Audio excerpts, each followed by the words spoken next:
I'd like to call the Wednesday, November 19th, 2014 council meeting to order. It's approximately 6:02 p.m. This evening we'll have the invocation by Reverend Michael Stiles, pastor of St. Paul Missionary Baptist Church, followed by the Pledge of Allegiance with Vice Mayor Shelley and the Police Explorers. Would you please stand?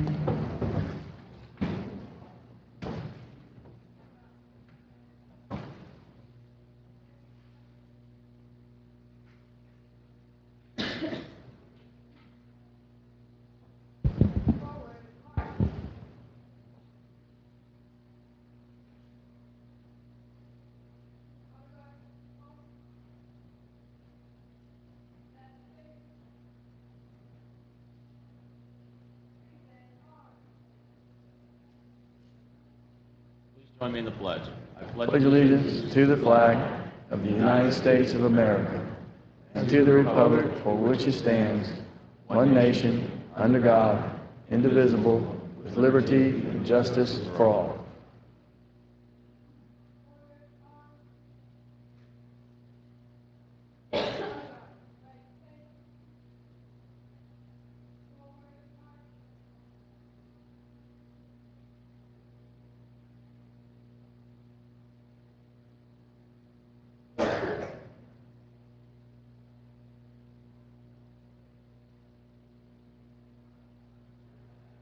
You may be seated.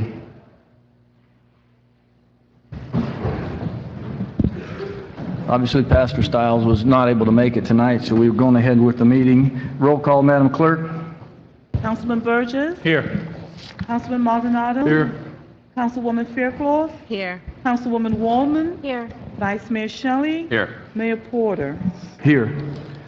I'll now open the floor to public comments. Request that everyone try to hold their comments to a minimum or maximum of about 3 minutes. So public comments at this time, you're welcome to step forward.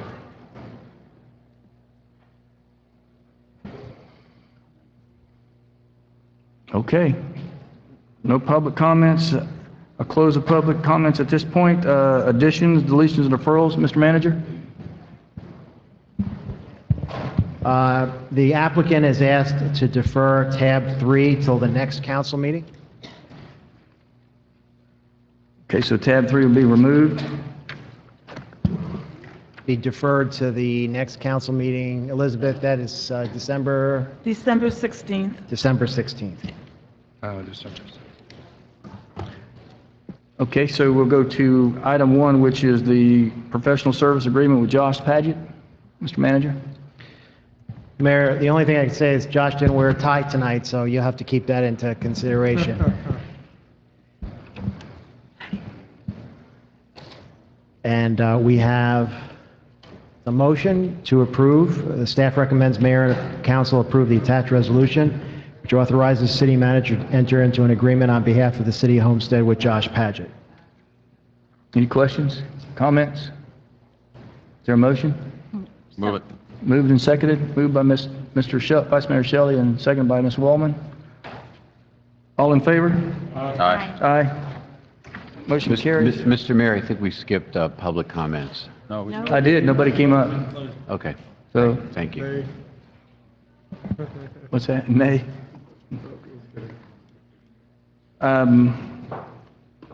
Tab 1, waiver of fee discussion.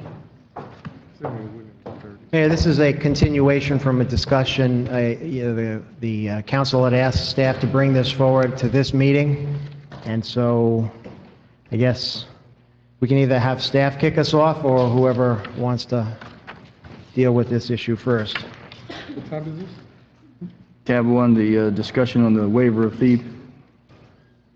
Are there any discussion, any questions from council at this point? Ms. Wallman? Yes, I just wanted to say that I worked closely with Parks and Recs on our discussion about the fees, and Dennis Maytan, Director of Parks and Recs, he's worked very hard on putting it all together and asking for additional comments, and I'm going to turn it over to him, but I think we've done the best we can, so I hope you will all agree. Mr. Maytan? Good evening, Mayor, Vice Mayor, council members. To just go back, on June 10th, at the Cal meeting, we brought this to a discussion item, and what we did was we had a discussion on some items that council had on it. So I looked back on the Cal meeting on June 10th, and there were some issues on free to the public because some organizations charge fees. So we removed that. Another one was sponsorship. We took sponsorship out and did approval. So we changed that. The other thing was deposits, that we should collect deposits because giving it to an organization for free, and if they mess up that facility, that was a concern that we should charge the deposit. And I think the last suggestion that was brought up was, go back to my notes, was for the fee penalization for the $100. What we did is waived it for the full year until all the organizations learn the policy and everything. So if you have any questions, I can try to answer them the best I can. Vice Mayor Shelley? Thank you, Mayor. The only thing I had is the discussion. I got you. A discussion about be open to the public. I know we had that discussion a little bit at the last meeting. The only concern I have, I agree with the whole be open to the public, and when I first read it under my interpretation, I thought that's great, but then I know I had some further interpretation from what was intended. And the only concern that I have is that when you allow a not-for-profit that charges for admission to an event, yes, it's open to the public in that the public could buy a ticket, whether it's $25, $100, whatever the cost might be to attend this event, this gala, this auction. It's not actually open to the public. So you're essentially allowing a not-for-profit to use a facility to make money for the not-for-profit, and it's not necessarily serve any public purpose. Now, we hope that they take those monies that they raise and put them toward a public purpose within our city, but there's no guarantee that that's the case or that we all agree with that public purpose. So I still prefer that if you're going, I personally would like to see it back to where it would be free for the public to attend. So if you have the event as a not-for-profit, as long as you let the public attend free, if it's a health screen, if it's a health fair, like I know the Rotary does an auction. If you want to go to the dinner, you pay, but to actually attend the event, it's free of charge. That's what I would prefer, because again, I think that if you're going to have an event, you should build the cost of the fee for the rental of the facility into that event, because you are making money as the entity. So that would be my only concern. Everything else I think I like. And I agree with you, but I guess when we look back in June, I think the reason why we left it in there is because you're waiving a facility to that, as a Homestead entity. The thing is that you're telling the public that they're not allowed to be in there. The organization could just hold whoever they want in there. What we want to do is make sure the Homestead taxpayer is willing to be there when no questions asked. I think that's what we're looking into. That's the way I took it. I didn't quite Okay, understand. the thing is that if you're giving away the facility and to an organization, the taxpayer should have the opportunity to go there open to the public, and that's why we left it in there. The only thing that was brought up to the Cal was take out the word free. Correct. Yeah, I disagree with that. So what I'm saying is I think it should be open to the public. That's fine, but then if you're charging, if you're a not-for-profit and we as a city body are giving you permission to use a city facility for city purposes, I think it should be for the general use of the public as a whole, not allowing or picking certain not-for-profits to then make money. Granted, it should be for a good cause, it's for a not-for-profit, but there's different variations of not-for-profit. Some do better than others. And so I think it's easier and a better hard, bright line rule, because ultimately we all have ability to, if we want a certain not-for-profit to use the facility for free, the council can individually decide to sponsor that not-for-profit, pay that fee for them, and they can still utilize it and do that. But as a across-the-board policy, I just have an issue with allowing these not-for-profits to charge and not making that it's open and free to the public. So that's the only point that I raised. It's for discussion for my colleagues, and they can weigh in. And Vice Mayor, if that's what the council decides, that's what we'll take out. There's no problem. Mr. Williams? Thank you so much. My question is Dennis, I heard you say now that you're charging a deposit because go with your notes again very quickly. You made some highlights in there. Sure. And I want to. Sure. Councilman Williams, in recent past facility waivers, we never acquire a deposit. And I think the mayor brought the concern was, if we give it to the organization and they tore it up, that comes out of Parks and Rec's budget, that we should have a security deposit to repair or clean up anything we had to do. And that's what the deposit was about. Okay, what changed from what you had presenting at the cow for last week that changed this week? Any language change since then? I think there was one concern about sponsorship, the word sponsorship, so we put it as approval. And then we took out the word free, open, for free for public. And then we changed the requirements for the $100 fee that we would So waive you that. changed that from last week to this week? Sir, that was back in June. No, that's what I'm asking you. I said, what language has changed from the cow when we were supposed to have the meeting last week to this week? Has any verbiage changed? You not understanding? No, sir, I'm not understanding what from last week to this week. We were to have a meeting last week. Yes, at sir, the the cow. Yes, sir. From that time to today, has any verbiage in what you are presenting tonight changed? No, sir. Okay. My question then is, how are you determining them being not-for-profit? Is it by the state or is it a 501c3? Are you designating either or do they have to have a 501c3 designation? Either or, sir. What we did is gave you an option because some people like the 501c, gives them a little more weight to it. So we said non-for-profit or a 501c3. And we checked the SunBiz and also the IRS to make sure that their organization's up to date. Now let me ask you a question about the fee. Is it the same, if I was to rent this building here, will it be the same as me renting the same fee for FICO Williams? Have the fees gone up at the FICO Williams building? The fees here are $500 for 4 hours. At FICO Williams, if you're a non-for-profit, it's $200 for 4 hours, and if you're not, it's $500. Have those fees stayed the same? Sir, since Parks and Rec, those fees have been the same since. Okay, my other question is, what is the, why did you remove the word sponsorship versus what you had in there before? Because I was under understanding that,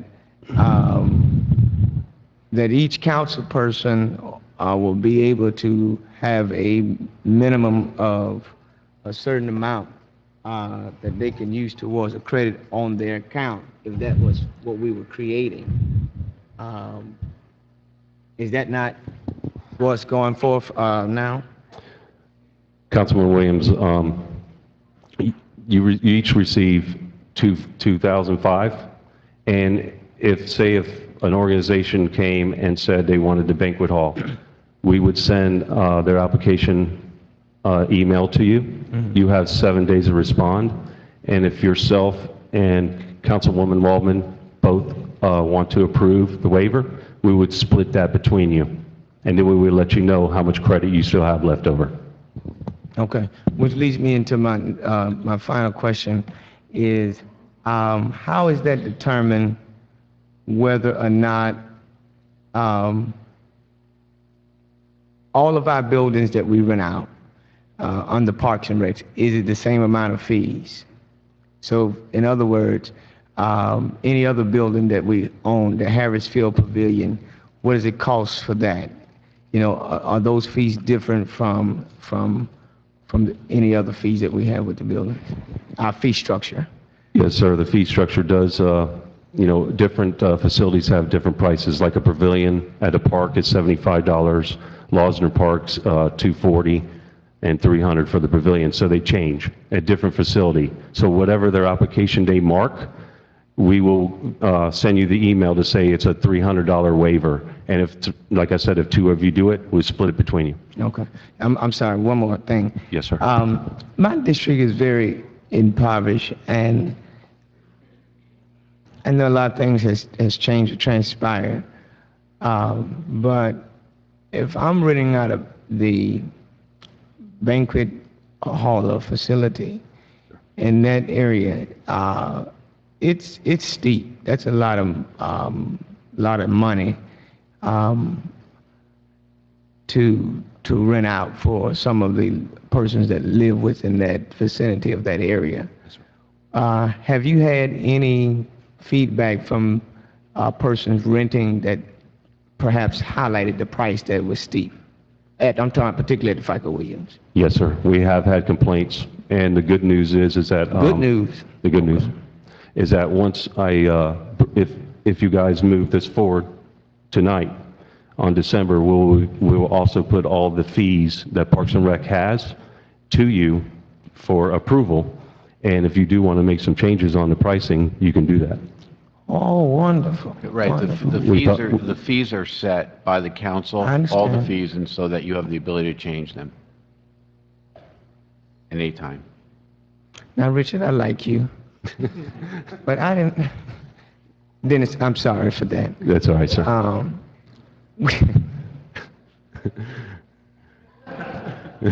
So I'm glad to hear that, because I get a lot of complaints, or persons who are trying to rent, and their grandmother's turning 90 years old, and it's they're trying to throw a surprise party for them, and it's just a little bit economic challenging sometimes for them to give that amount of money to do that. So you say it's going to come back in December?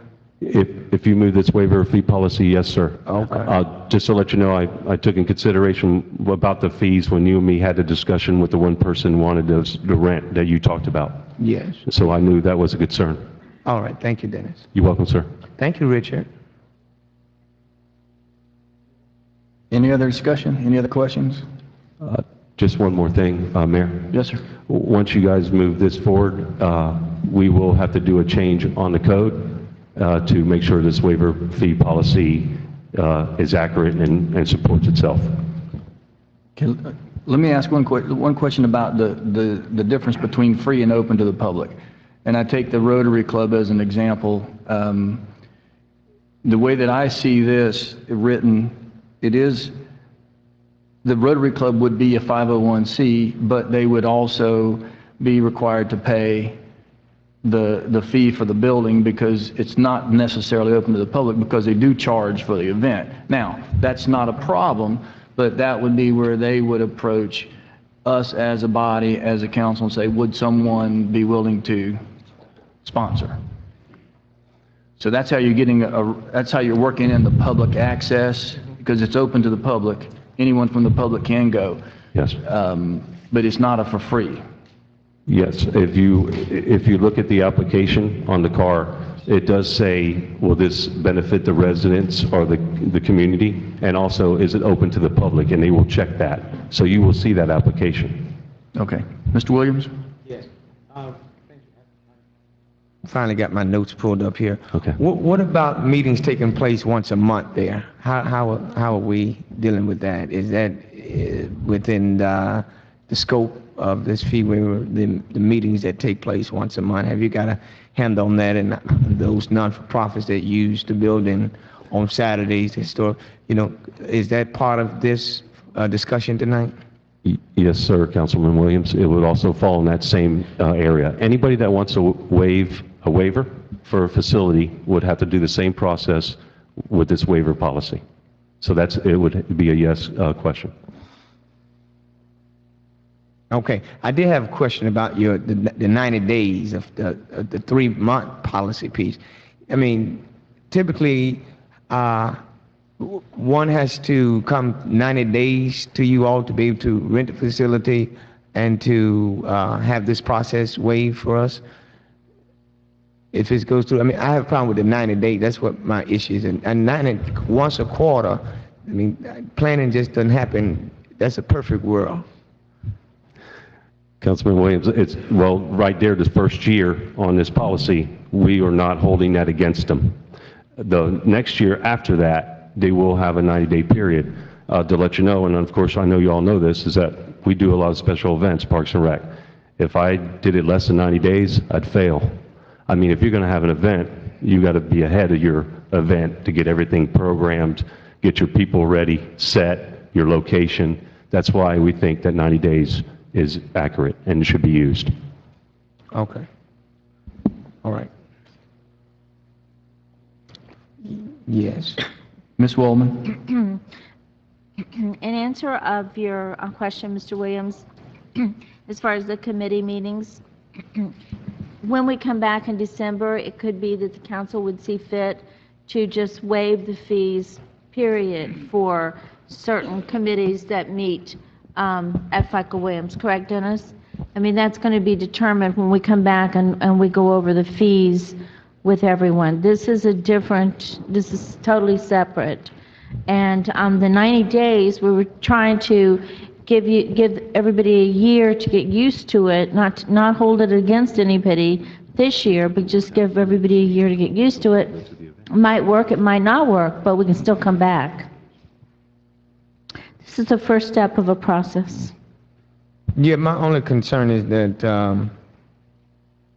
we're going to run into some issues with 90 days out. Yeah, I agree. That's all. I'm just trying to get ahead of, as Dennis say, ahead of the game. For example, somebody that's planning a birthday party, they may not know they're going to plan a birthday party 90 days in advance. Is that what you're saying? Right, right. Yeah, I get that, It and could I be a think that's spur- something we're going to have to work on, and we're going to have to bend a little bit as time goes forward. But by now, we're just trying to get the first concept passed, and then we'll go back and we'll figure out the rest of it as we go.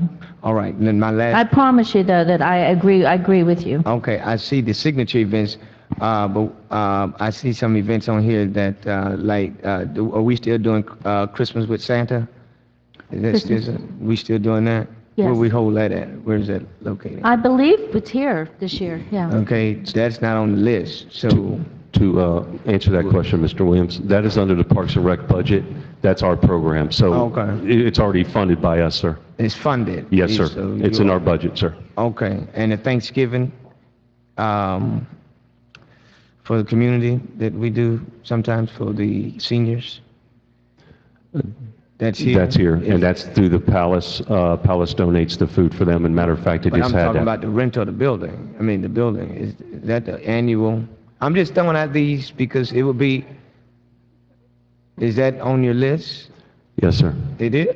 It's not on this list, it's No. under the Parks and Rec. Like I Right. said, it's a year-going thing with the seniors here that we Yeah. have the I'm annual. just saying like annual events that I know happen all the time. If we're going to approve it, I don't want to come back and say we forgot an event. That's all I'm trying to. Yes, sir. And also my backpack giveaway. I'm just trying to get all my stuff in here because I don't want no problems. I don't want to have to use my $2,500. Well, remember, For mine. if I may, Mayor. Yeah, and I'm done. Remember, thanks. Remember that, that this will be a learning experience this year. You know, we're going to see what comes forth. We're going to know where we need to go with this in the future. But basically, you all asked for some policy to go by. We since found out we need to change the code because we have issues. And, but that code is antiquated anyway, so we needed to change it. But we'll just move forward, I think. May have a few growing pains, but I think that you'll see that it's going to be better than we had before, and we're in the beginning. And just to touch base with Councilman Williams, those signature events that you see now, sir, on the list, is the ones that every time they came up, the council as a whole was saying, why are they coming here every year? We need something to make sure they can do this year-round without coming up to us. And that takes care of what concerns we've been having. And these are the main ones that we have every year. Anything else, Ms. Walton? It's just a policy, and the policy can be amended at any given meeting, so we're just getting a structure on the ground to begin with. So is there anyone opposed to moving this forward from this discussion? And we're going to bring it back for any codification, Richard, or is it, we need anything?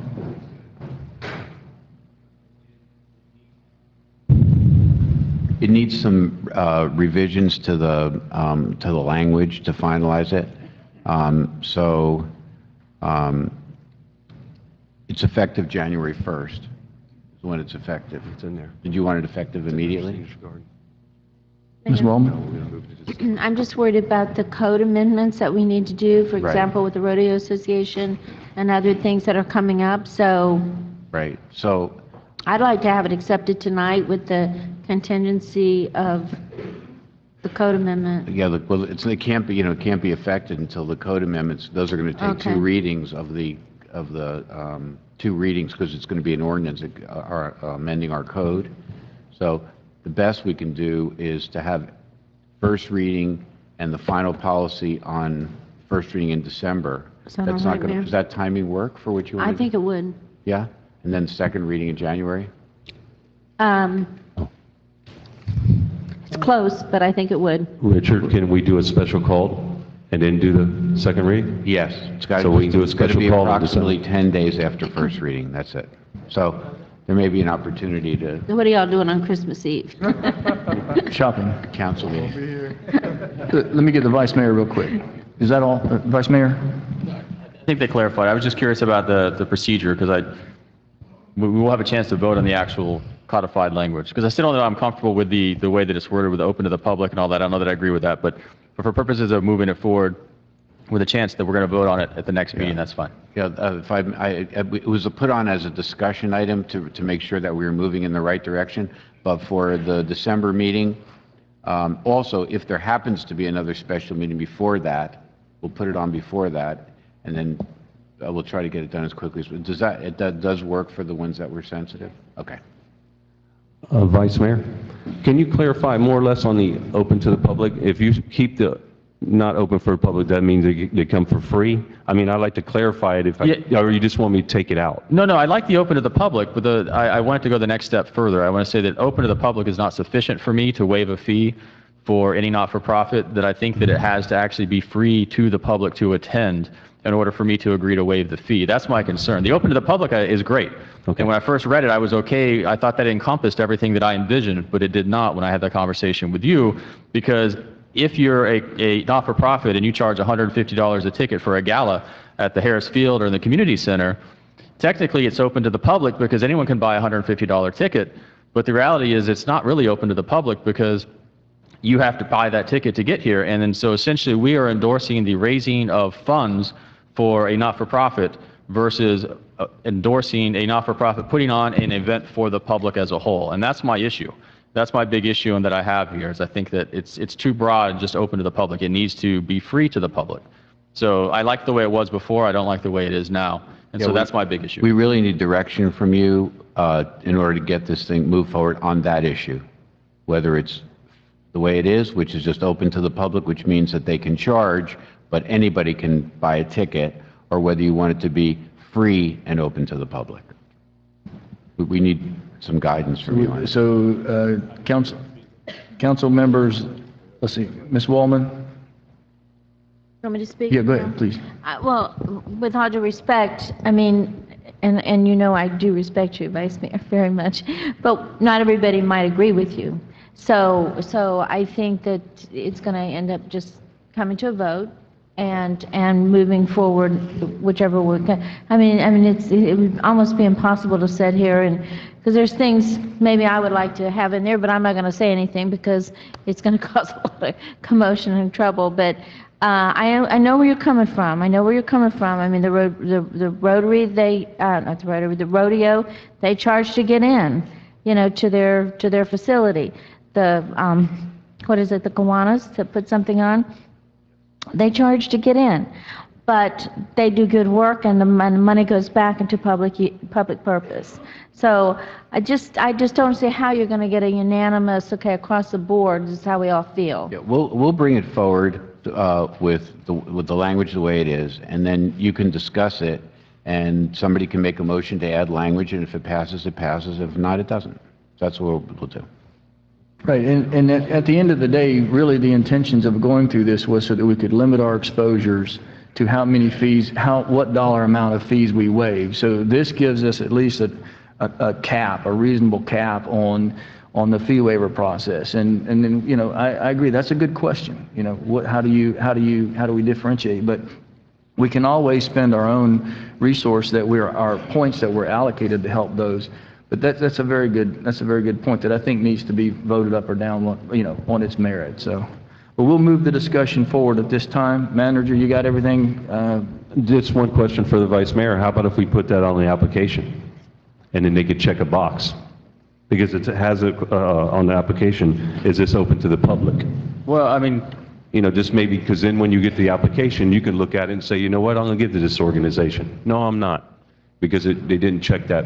right, and I have my own allotment, just like we all have our own allotment of what we can have our own personal views on what we want to not to do. But for me, it's more of at this point, I'm looking at it global, as a city, sitting in the city's hat, watching the taxpayer dollars, what do I think we should be justifying waiving the fees for? So the checking of the box doesn't, I mean, it helps me make my decision on my own allocation of those $2,500, but it doesn't satisfy my overall policy concern that I have. That's it. And again, I agree. I think that it's just something that I raised it as a discussion point, and in majority rules, I'm perfectly fine with that. So. Okay, so let's move on to tab 2, which is the consent agenda. Is there a motion on a consent agenda? Is the motion is made and seconded?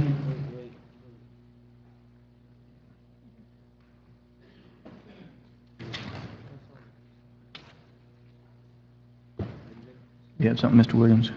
It's just the 4 minutes on the consent agenda this evening. I'm sorry? The only thing is on is just 4 sets of minutes. 4 sets of minutes, right. Is there, all in favor? Aye. Aye, motion carries. So we'll go to tab 3, item 7. That one was Oh, we're going to deferred. pull 3, I'm sorry. We'll pull tab 3. Go to tab 4. Mr. Mayor and Council, this is the quasi-judicial section of the agenda. Please be advised the following items on the agenda are quasi-judicial in nature. If you wish to comment upon any of these items, please indicate the item number you would like to address when the announcement regarding the quasi-judicial item is made. An opportunity for persons to speak on each item will be made available after the applicant and staff has made their presentations on each item. Swearing in, all testimony, including public testimony and evidence, will be made under oath or affirmation. Additionally, each person who gives testimony may be subject to cross-examination. If you do not wish to either be cross-examined or sworn, your testimony will be given its due weight. The general public will not be permitted to cross-examine witnesses, but the public may request the council to ask questions of staff or witnesses on their behalf. The full agenda packet on each item is hereby entered into the record. Persons representing organizations must present evidence of their authority to speak for that organization. Further details of the quasi-judicial procedures may be obtained from the clerk. In accordance with Code Section 2-591, any lobbyist must register before addressing the council on any of the following items. At this time, council members must disclose any ex parte communications they've had concerning any of the items on the agenda. Mr. Mayor, Yes, sir. tabs 4, 5, and 6, I've spoken with the applicant's attorney. Mr. Mayor? Vice Mayor? Yeah, same, actually, it was just 5 and 6. I've had conversations with the applicant's attorney, and the applicants, I guess. Anyone else? Mayor, tab 5 for me. Okay, anything else? All Mayor, right. Yes, tabs ma'am. 5 and 6. 5 and 6. Okay. All right, You got it, James. got it. At this time, the clerk will swear in any persons who wish to testify on the following quasi-judicial items. Would you please stand and raise your right hand and repeat after me? I, please state your name, hereby swear or affirm that the information I present shall be the truth and nothing but the truth, so help me God. Thank you. You may be seated. Tab 4 is a resolution of the City of Homestead, Florida, granting final plat approval for Country Gardens, which is located west of 137th Avenue, northeast of 16th Street and 22nd Street, as legally described in Exhibit A, consisting of approximately 18.69 acres and providing for an effective date. Report from staff. Joe? Yes, sir. Staff recommends that the mayor and council approve the final plat for Country Gardens. Like we said, this is a 100-unit, single-family residential development on close to 19 acres of land. This item has met all of the criteria that we have in our city code for this. It was deferred last time in October at the city council meeting to give the applicant the opportunity to meet with the neighboring community residents and have them weigh in, and I believe they're going to give a presentation tonight, but again, we recommend approval of this item. Questions from council? This is a public hearing. I'll open up the public hearing at this time. Mr. Hugo Orza, you're welcome to speak. Thank you, Mr. Mayor, members of the council, Mr. Vice Mayor, members of the council. Hugo Arza for the applicant, D.R. Horton. Address is at 701 Brickell Avenue. Thank you to staff, the recommendation of approval. We were here last month. We indicated at the time we had met all of the technical requirements, but there were some concerns expressed by the neighbors. I am happy to report, and I have kept staff informed throughout our process, so we met with those neighbors, spoke with them on a couple of times, including their council, and then met at the site for about 3 hours on Veterans Day of all days, on November 11th. Walked the site, addressed concerns, addressed issues, and I don't see Mr. Bellamy here, the president of the association. Their council sent me an email late this afternoon that he would not attend because they had no further objections. I have forwarded that email to Mr. Corradino and Mr. White a little earlier this evening that you know the attorney wasn't going to show up.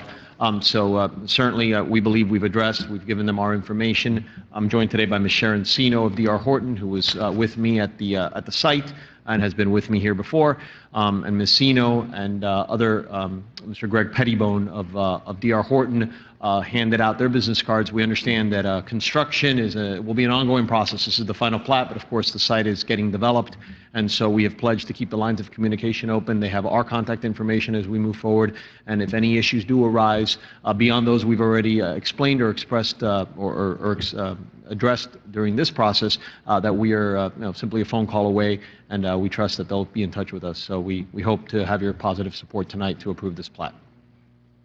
Mr. Burgess. Thank you, Mayor. To Mr. Orza and D.R. Horton, thank you. I've driven by there. I've called you at 7:30 in the morning and said I didn't see things being addressed, and you assured me that they would be. From what I can see from the street, not being privy to the exact language and meetings that they had out there on Veterans Day, I can see that the concerns, some of the concerns that were easily seen from the street have been taken care of, so I thank you for that. It did take a couple phone calls, but we did prevail for the neighborhood, so for that I say thank you, and that's the way things should work. You know, we need to work together and be good neighbors, and I appreciate you guys doing that for the residents that are already over there adjoining that property. Thank you, Councilman. Thank you, Mr. Burgess. Vice Mayor. Thank you, Mayor. Just real quick, I know the issue with the fence, how did you guys resolve that? So we walked and explained how the fence would line up. I mean, obviously the fences for the existing homes are on their property line. Our fences would be on our property line.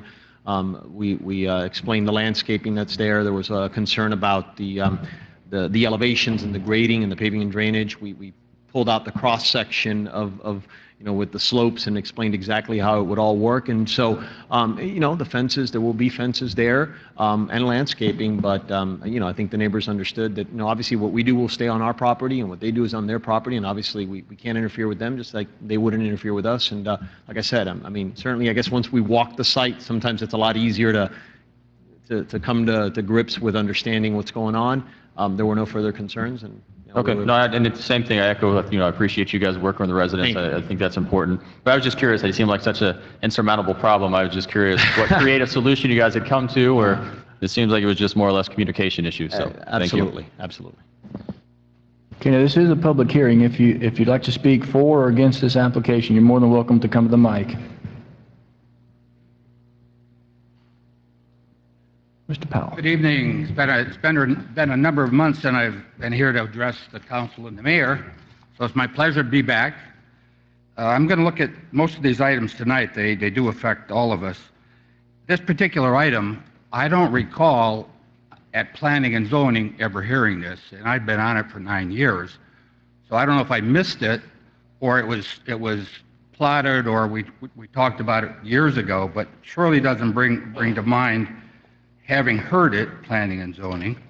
So my other question is, what is the density and what is the average size of the lots in that property? Does anybody have that? James, you've got that, right? or Joe? Are we talking less than 8? We talking 6 per acre?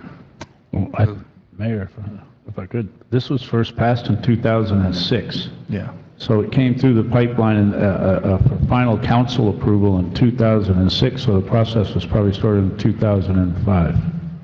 So there hasn't been any changes No. to that since then? So they basically just brought it forward? Correct. They're They just did- trying to get final approval, and they did come in for one change, which was from an aluminum-style roof to a ceramic-type roof, so that it was more pleasing in aesthetics with the surrounding neighborhoods and better quality of roof. And Congressman Burgess, I don't know that, is that your territory? I don't know that that's part of Keysgate. Is that? No. Is that how? I don't know how No, to it's get. over on, it's on 137 and off of, between Waterstone Way and 312. That's your area? No, that would be Mr. Maldonato's. So you're helping out? Yes. Isn't there a period, extension, if you don't meet it within that time, you have to reapply? And has that happened? You want, I'm sorry, who'd you ask the question to? Joe? I can answer that. Please do. They had, their density is well below the density. They're at 5.3 units an acre. All the lots are 7,500 square feet according to code. We don't do, they're here for a final plat. Right. So they had been site plan approved before they had started the construction and put in the infrastructure on their site, and therefore the site plan remained valid. So they're able to continue. That's why they're able to continue from that date that they were approved at. Okay. All the question I have. Thank you. Mr. Williams, did you have something? No, I was just trying to look for the P and Z notes. Okay. Since Mr. Powell made reference to it, I didn't see the minutes in there, so. Okay, so again, this is a public hearing. I see no one else coming from the public. I'll close the public hearing. Any final questions from council?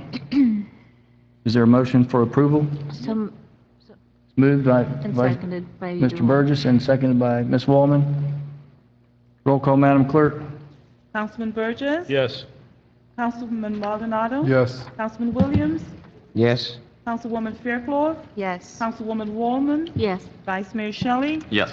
Mayor Porter? Yes. The motion carries. Thank you. Tab 5. Yes, tab 5 is the first reading of an ordinance of the City of Homestead, Florida, considering an amendment to the Baywinds PUD Master Development Plan by modifying the mix of residential dwelling units by increasing the number of single-family homes from 558 units to 597 units and decreasing the number of townhomes from 515 units to 476 units, providing for no increase in the total amount of previously approved residential dwelling units within the Baywinds PUD Master Development Plan, modifying the mix of residential pods within the Baywinds PUD Master Development Plan by combining pods D and E into one unified residential pod, DE, and further providing for modifications to both residential lot widths and sizes for various residential lots as provided for within the modified residential pods for C, DE, G, and H within the Baywinds PUD Master Development Plan, located at the northwest corner of Southwest 328th Street and Southwest 142nd Avenue as legally described in Exhibit A, and providing for an effective date. This is first reading. Staff report, Joe? Yes, sir. We recommend that the mayor and council approve this modification to the planned unit development. This was initially approved as a planned unit development in 2004. It was subsequently modified in 2006. Again, there are a number of changes to this master plan, all based on previous approvals. So we worked with the developer in dealing with 5 different pods that they're doing. And so what we got was that we understand we are moving units around. We are increasing some lot sizes, decreasing others. We are shifting product types around. Overall, we felt we got a better product out of this and improved the site plan. We got extra green space in a linear park to the south of the development.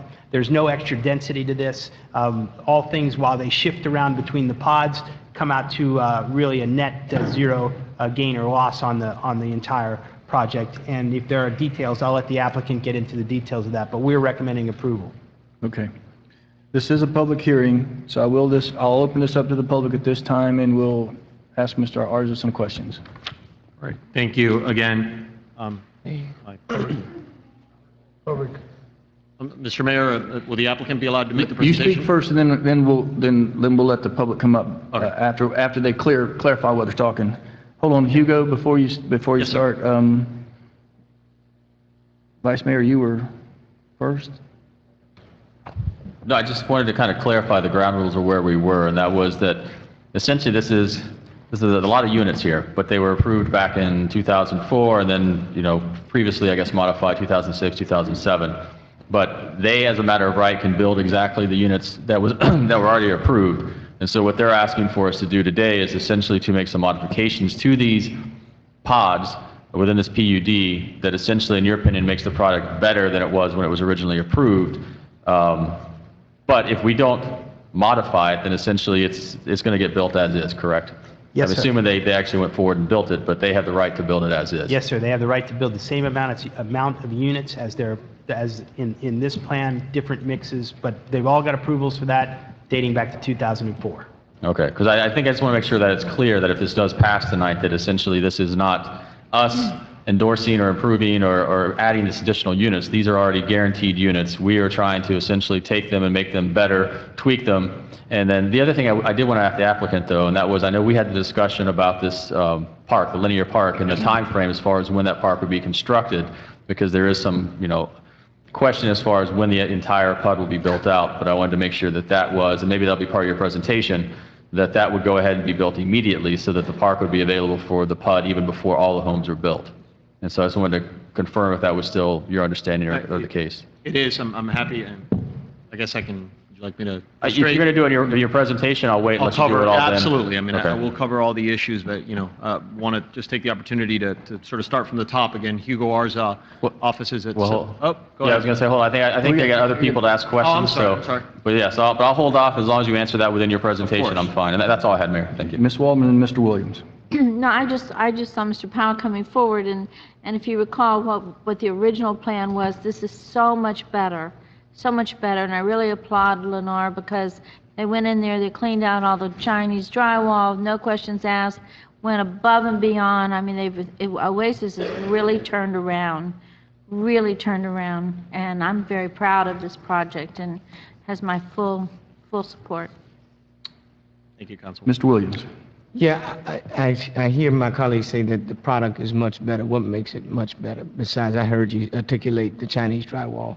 What else is better? Are you asking me specifically or anyone? Yeah. I'll defer if you want to go into the details. I know his presentation, I'll go through it as well, but it has to do with, I know the mix of the number of townhomes has been decreased, the number of single-family homes has been increased. The type of townhome product is a better product, for as far as good as townhomes get. There's more green space, more open space. So there's a couple of things that were better than the original. Ultimately, it's still 1,000 units, but it was already approved and they can build it as is. So, and I'll let the technical people talk more about it. Want to get them to speak to your I'm question? done. Yeah, I see no more questions from council right now, so could you go ahead, Mr. Arza? Sure, absolutely, and I will address all the questions, and thank you. We can go. Oh, We can go. Sorry. Okay. Councilwoman, would you like? Go ahead. Trust I have I'm something happy to say. wait. No, go ahead. Okay, terrific. Again, Hugo Arza, address at 701 Brickell Avenue for the applicant Lennar Homes. I'm joined today by Javier Dominguez of Lennar Homes, as well as by our design professionals, Peter Collision and Andrew Starr of PPK, as well as my colleagues Juan Mayol and Mike Freire. Thank you for the kind words, Councilwoman Waldman. Thank you, Vice Mayor Shelley, for the kind words, and I will address your question shortly in terms of timing.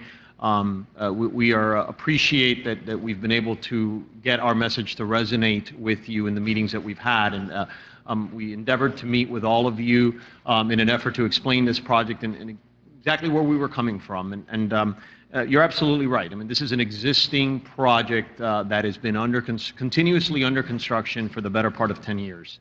Originally approved in 2004, modified in 2006, and so as you move past 2006, I think we all lived through a very severe downturn economically that obviously impacted real estate incredibly, but of course also impacted all of us and this community quite a bit.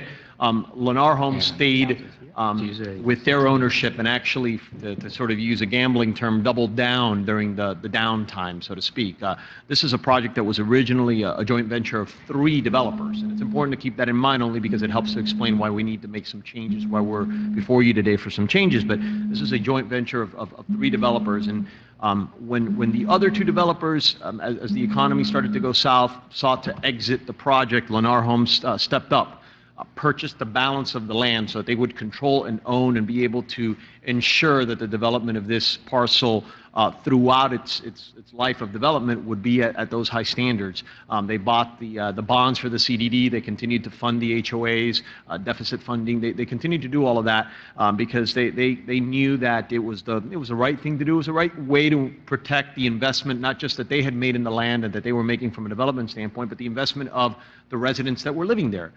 Even during the downturn, even in the lowest year, Lennar has indicated to me that they would still sell 40 to 50 units in a year. I'm happy to report that last year they sold a couple of hundred. They sold a little over 200 units. So, the economy obviously has recovered to a large extent, perhaps not 100%, but certainly recovered substantially. And so what's happened now is that as we find ourselves several years later, there's a need and a desire to take a look at this project and to see what changes can be made so that carrying out the rest of the development of this project goes by even faster. And what can we do to do that? And so early in the year, Lennar started talking to us about it, and we met with your staff as early as probably March, were our first meetings with your staff to sort of present this idea. And I want to thank them for putting us through the paces, Mr. Corradino and his staff, making sure that we explained every step of the way, but also, giving us the time to explain why it was that we thought these changes made sense. And we're proud and very happy that we can, be before you here today with a recommendation of approval from your staff. We know that means a lot to all of you sitting up there, and it certainly means a lot to us.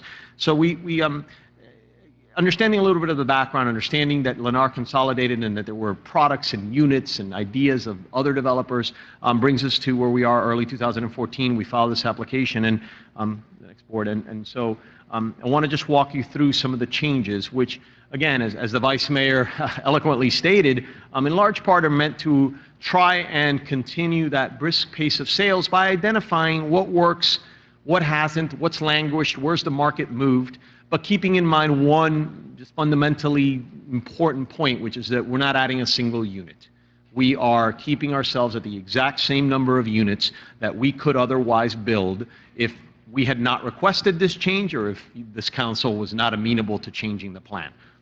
It would take us longer. It would be, we feel, an inferior development time. It wouldn't be perhaps the best way to move forward because times have changed.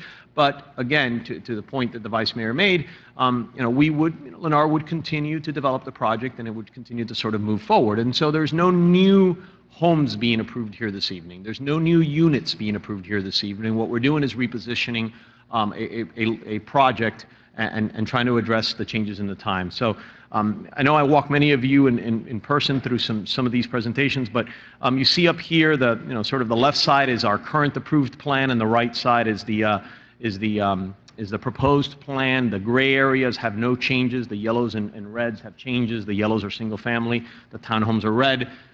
On that point, one of the benefits that we think for this project, without a doubt, is the fact that we are providing for more single-family homes.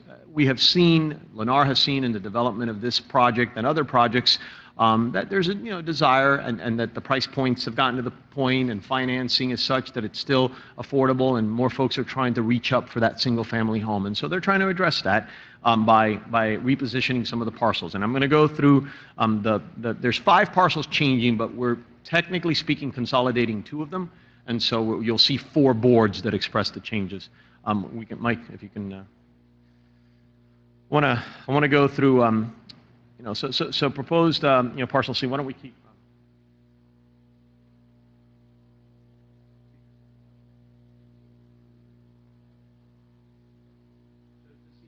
So you guys can keep where everything is. So parcel C is a parcel that will continue to be in entirely single-family homes, but what we're doing is we're transitioning from one product type, which is 50-foot wide lot single-family homes, to single-family homes that are a mix of 40 and 60 40 and 60 feet wide lots. And again, there's a different pod in the community that already has 50-foot single-family sites. And so rather than having a second pod with those 50 foots that we've seen have languished a bit, we're offering more of the other two homes, the 40s and the 60s, which are the larger units that have the next gen that some of you have seen and appreciated, that are sort of those in-laws quarters that allow for extended family, or either boomerang children who graduate from college and come back home, or parents, elderly parents who want to move back in.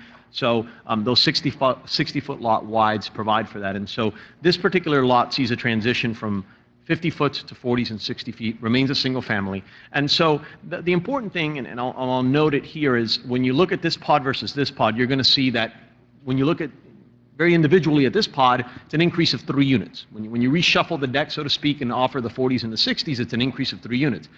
As we walk through this, I'm going to talk about pods where there's an increase of X, and then I'm going to talk about pods where there's a decrease of Y, and trust that your staff and we have double and triple and quadruple checked the numbers, that by the time you finish up, you end up at the exact same number of units.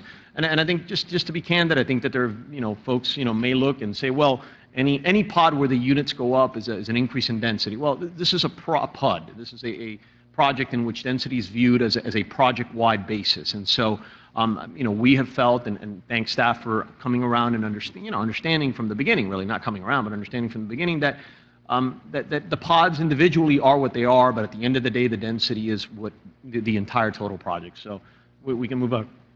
Move on to parcel D. In parcel D, this is a good, and this is the combined parcel D and E, and this is a good parcel, and this is one that talks a little bit. I touched on the issue of there being various developers at one point. This is an instance where the existing is a product. On the left side there are 36-foot wide single-family homes. It's not a product that Lennar sells. It's just not, developers all have different products and what they sell. And this is not a product they sell. This is a product that one of the other developers was doing. It's very similar. They do sell a very similar product. They sell the 40-foots that we're proposing to offer more of in the prior, in parcel C. So what we're looking to do here is recognizing that the larger lots have been more successful in this community and that there's been a demand for it. We're transitioning the single-family homes on this parcel from 36-foot to 60-foot wide. And then we are transitioning the townhomes from 30 feet wide to 22-foot wide. And let me take a minute to explain. Questions have arisen. Well, you're making those townhomes smaller. Experience has borne out, and Lennar has the sort of the experience of having been selling homes and townhomes in this particular development now for close to 10 years. That at that 30-foot wide townhome, which is the wider townhome, you get to the point where there's a desire, and maybe it just takes a little bit more to get into the single-family home. For families who want to move into a townhome, the townhome they look at tends to be smaller. I mean, again, this is just like kind of the way the market has worked out. And so what we've done, and you'll see it elsewhere, is the townhomes sort of are reconcentrated in the 22-foot townhomes, which there were already in the community, and then we've sort of gotten rid of the 30-foot single-family, 30-foot townhomes and introduce more of the single-family homes. And that's why you see here that we reposition the 30-foot townhomes and make them 22-foot townhomes. Those 30-foot townhomes are languishing in sales today. And it's because the folks who are at that price point, with a little more, can get to the single-family home and are making that choice. And so we want to address that. Moving right along to parcel G, and I appreciate it does take a little bit of time, but I'm going to try and be as brief as possible to just allow questions. Parcel G is one that is a partially developed community, a community that has existing townhomes, existing buildings with townhome units in it. What we would do is finish and again reposition from the 25-foot townhomes to 22-foot townhomes. Although we are going to build one more 25-foot townhome building, because the entrance to the project already has one, and so what we want to do is mirror it on the other side. So we would build one more 25-footer just for the symmetry when you drive into the community, that you don't see two slightly different buildings, and then the rest of the parcel, as it gets developed, would be developed as the 22-foot townhomes. And the final parcel that's being modified is parcel H, which is going from 21-foot townhomes which again were the smallest townhomes, and we're now removing from the project entirely. 22-foot townhomes would now be the smallest ones, but we're moving from the 21-foot townhomes, and here we're offering a 30-foot single-family home product. And the idea behind it is, again, sort of part and parcel to that explanation that those 30-foot townhomes were languishing because folks, when they got into that point, really kind of wanted to, wish they could afford that single-family home. And so in reaction to that, Lennar is proposing 30-foot single-family homes, which are, obviously would sit on their own lots, would be single-family homes, and would give, families the opportunity to have that, extra privacy that comes with a single-family home. So when you go through these changes and you look at the totality of these changes, again, we end up with the exact same number of units. That's critical to emphasize and to re-emphasize. We end up with the same number of units. And so we didn't think it was enough to simply note or come in with only a market-based argument, although we were fortunate and we appreciate that many of you have expressed to us that a market-based argument is not a bad argument. Sort of learning from our mistakes is not a bad thing, and making changes that are warranted. But we wanted to do something above and beyond, and so there were a couple of things that we felt were critical in order to move forward that we could commit to if we could get these approvals, and commit to right away, and this is when I get to your timing question, because we feel that these changes will allow this project to continue to sell at that brisk pace, because we'll continue to be able to meet that demand by providing those products that the consumers want. So the very first one is I know vitally important to the residents of this community, which is the clubhouse. When you drive into the community, and I'm sure all of you have at one point or another driven into it's called Vineyards. The project and the PUD is called Baywinds, but of course all of you may know it as Vineyards. When you drive in, there's in the aerial or in the site map over there, you'll see it. It's the sort of I guess what do you call that? A diamond shape right in the middle. And so that's always been foreseen as the clubhouse location. And so obviously development has continued little by little. We're at the point now, and we feel confident, and we can make the commitment to move forward. And we've shown these renderings with this beautiful. Mike, can you put up the picture, the rendering? Thank you. To move forward with the clubhouse for this community, and we are open to suggestions. And we know we discussed with some of you, but we're open to suggestions as to how quickly. We need to. Working drawings are being designed as we speak. I think by the beginning of the year, we can submit those. Obviously, it'll take your professional building staff time to review the construction drawings, but we are more than happy to any reasonable request that says that we'll submit for plans by no later than a certain date, and then once we get the permit, we'll start construction no later than 60 days thereafter, 90 days thereafter, any reasonable amount. I've left it, and I've spoken with some of you and said that we're very amenable to any suggestion that's made that we can meet. We are already doing the construction drawings, and this project's moving forward. For a clubhouse, but do the other one now, the site plan, of the clubhouse area. I just want to point out a couple of things. I don't want to take a lot of time. I mean, it's there's the clubhouse building, the structure, the fitness room, the rec room for the community. There's also a large, pool that all can use. We are proposing a kiddie pool, sort of a shallow 1.5 foot, 2 foot tall kiddie pool that has, water-safe toys and that little kids can play with. I mean, this has been a big hit in other communities. Obviously, a gazebo area, a dry child tot lot. This is something that's going to appeal to the entire community. And on that point, let me reiterate a number that I know we've mentioned to some of you. Well over 95% of the folks that are buying in this community are residents and families. I mean, the folks moving into this area are not, they're not by and large investors. They're not by and large single folks. There's a lot of families. There's a lot of married couples. There's a lot of small children. And so we thought it was important and that we, provide those amenities on a timely basis for that community and how we're seeing it. So I just wanted to point that out. The second, go ahead, Mike, you can put it up. Thank you. The second additional proffer, so to speak, is, and Mr. Vice Mayor mentioned it, is the linear park along Southwest 328th Street. You can thank your staff. Quite frankly, the clubhouse was more our idea in the sense that we were aware that it was something that the community would want and was clamoring for, and we wanted to move forward with it.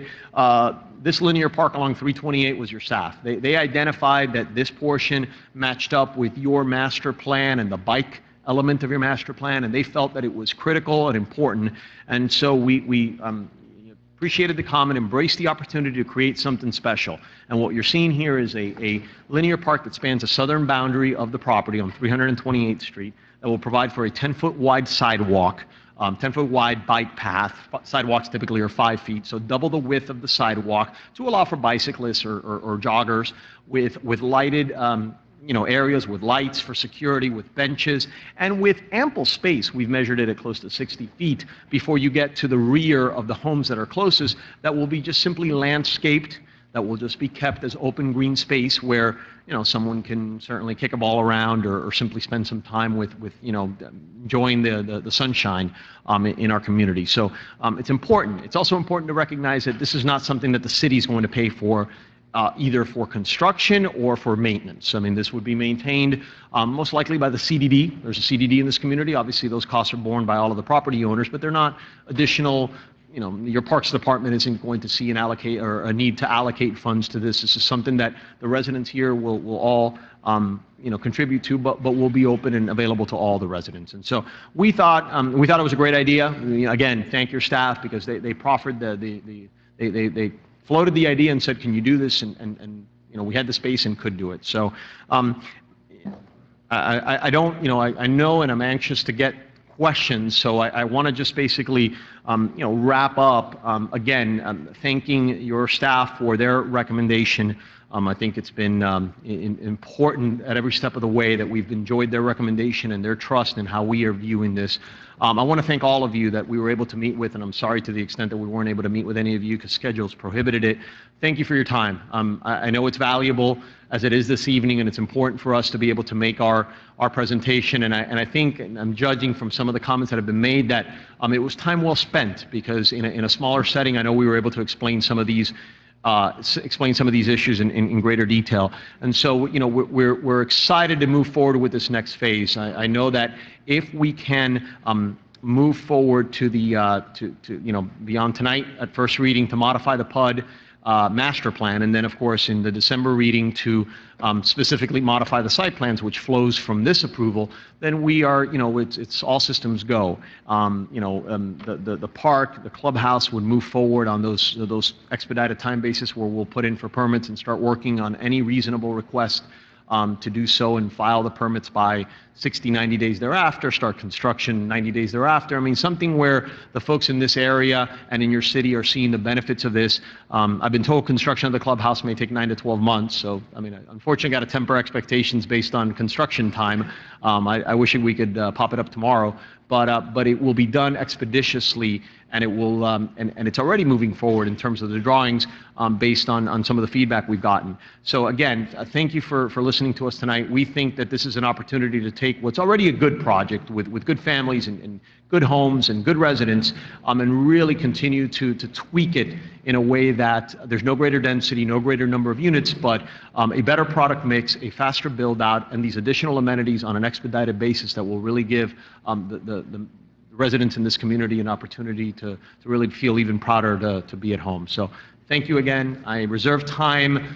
I suspect that there may be some folks that are going to be coming up and speaking. Any questions that we need to address, and certainly to answer your questions. Thank you. Before we go to Ms. Faircloth, the Vice Mayor asked the timing on the linear park. So again, Javier, let me ask Mr. Dominguez specifically what and how quickly we can do this. Javier Dominguez, 730 Northwest 107th Avenue, on behalf of Lennar. The design of the park is relatively simple. We think we can get in for permits within 30 days and go into construction as soon as the permit is issued. If it's the council's wish, we can put it, from the approval date, and assuming we move forward in second reading in December, 30 days thereafter, and then, once the permits are issued, within 30 days we'll start, once we get the permits. So, Ms. Faircloth. Yes, thank you, Mayor, and thank you, Mr. Arza, for your presentation. I just happen to be the elected official that resides. Just in happen to this- be. Just happen to be. Very proud that I live within this PUD, and I've been there for 6 years. I was one of the earlier homeowners to purchase in here, and I must say it has been very frustrating for the past 6 years, looking at such undeveloped property and these PUDs just languishing along. So I'm excited that this is coming before us, and how I view this as a market-driven approach by Lennar to create a sellable product for the community. And although I have some questions for the individual parcels, I'll take that at the next reading because I want to deal with this in its totality. I like the fact that you're decreasing the amount of townhomes to offer more single-family homes. And this is a community of residents that live there, not just onlookers just purchasing for profit and just flip the houses. So I'm very sensitive about what is coming into this community, and I've expressed that to you and Lennar for the past 6 years. How long have you been on this Bay Winds Master Plan project? They contacted our firm in the beginning of the, Okay. late last year, beginning of this year, so probably about a year, 15 months. Okay, so I'm going to respectfully disagree with you on something because I understand you just got on this project. Oh, You no. said that it was Lennar's idea to move forward this clubhouse, and I respectfully disagree because I've been speaking with Lennar for years. Right. Because typically Lennar builds their clubhouse when you're 50% built out. This project is nowhere near 50% build out. And I have been advocating on behalf of my community to bring this amenity to our community because currently we don't have anything and we don't have access to the Oasis Clubhouse without paying a $700, $800 fee up front to use the clubhouse. So this is something that I have been advocating for. I hate to take credit No, for no, things, no, no. but I'm going to disagree with I you on that apologize one. I apologize for trying to take the credit. Sorry Yes, about that. yeah, don't do that. But I would like to, now, the bike path in the Lanier Park, okay, that's staff, but don't take credit for this clubhouse. It's all But I right. want specifics on a timeline as far as this clubhouse, because if we don't have specifics and just talk, I will not support this project at all, because I have been living here for so long with nothing. So I want specifics as far as when, how, what regarding this clubhouse. The clubhouse is quite intricate, so it's going to take a little bit more time for the design drawings, but we have released the design already, because regardless of whether we do this new site plan or the old site plan, the club is still going to be built. We believe it's going to take no more than 90 days to complete design drawings and get them into permit. Again, once the permit is done, we're ready to go to work. We feel very confident that what we're doing right here is bringing a product that is very sellable and that is we have a lot of people that are on waiting lists for next-gen products and 40s because we've run out of that product.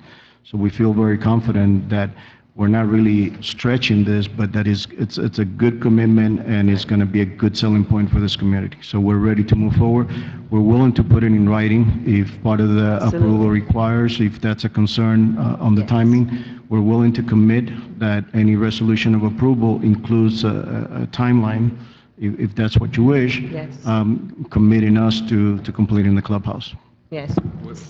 I would like for staff to hold their feet to the fire, not literally, but figuratively, as it relates to this clubhouse, to ensure that it is built. And I must say, I have to say in all honesty that for the past 6 years, I've been going back and forth with Lennar. They have been very accommodating to all of my requests on behalf of the community, from the monument signs, the lighting, the potholes, the guard gates. Every request that I have made on behalf of the Bay Winds community, they have responded quickly.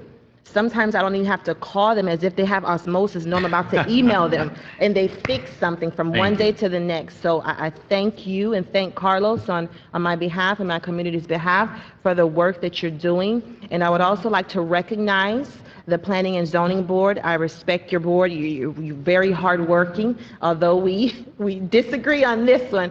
But I think overall, this is a good product for now, because if this product would have come to us new in present day, you know you wouldn't have passed, right? Mm-hmm. But because you already have rights, we're going to move forward with this. And I look forward to a more developed Vineyards community. Thank you, Mayor. Mr. Burgess. Thank you, Mayor. I wish to thank Ms. Faircloth for her comments, because as a resident and the representative out there, she is the one that's most affected and has to lead us through the headaches that are given to her from her residents. So if your concerns are addressed, then it makes all of our jobs easier as you get the most questions. This neighborhood is close to mine also, and I'm waiting for the day that it's done so I don't have to hear construction and the other noises and stuff that go with it, as they do start rather early in the morning. So I know that you guys are bringing a better product to us, and for that I say thank you. And I think the amenities, when they're there, are going to make it a complete neighborhood out there for all of its residents. And I know that those are some big amenities that you're adding in. And I know that our staff demanded and asked for the most out of what you could give them, and you guys went through it. But that brings me back to something else that I'd like to talk to staff, if you guys will give me 1 minute. I think it's time that we go back as a city and take control and get rid of these PUDs. As I look through PUDs, they're for a mixed land use, commercial, residential, all that stuff together, and not for what we allow them to be, which is a grab for developers to come down here and put as many homes as they can to on a piece of land. So at some point, I would like to ask you guys to come back with some language where PUDs are either done away with, or we have some kind of a new language that's written in there where they're not allowed to jam as many units as they do into a PUD. I think it's at some point this council needs to take a grasp of that. We've got a lot of vacant land still left in this city, and I think it's time that we do away with PUDs and get control of what's happening down here and make the rest of this city a beautiful place for its residents to enjoy. So with that, I'll leave it and say thank you for the time. Thank you to Lenore and Mr. Arza for bringing this project forward and getting it done and making the neighborhoods and the neighbor happy out there. Thank you. Thank you, Councilman. Okay, this is a public hearing. Anyone from the public would like to speak, come forward at this time, please.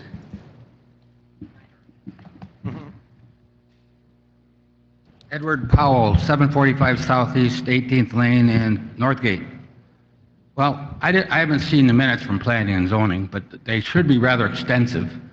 And hopefully you've seen them, because there was quite a bit of controversy in those minutes. And our whole point was, you got approval in 2004, you got a reappraisal, a reapproval in 2006. It wasn't broke. Why are we fixing it? And when we asked the question, how much do you gain by taking 5,000 square foot lots down to 4,000? You know how many they gain? 3. So for taking 5,000 to 4, they gain 3 properties. Now the question was, what do you make? What's your profit margin on a property? 50,000? Whatever it is, you're sacrificing 1,000 feet of a property to gain 3 more. If they were going to gain 10 or 12, maybe. 3 properties is all they get for shrinking all those lots from 5 to 4,000. Doesn't make sense. I asked the question, clubhouse. Oh, hey, that's a good thought. You know, we should think about a clubhouse. You know what? If you look at their literature, I'll bet that it says you will have a clubhouse. And you have people living in there who don't have a clubhouse. Right. As far as I'm concerned, that's false advertising. Haley Greens had one building built. They had a clubhouse for those people. And as that's built out, that clubhouse has been in use.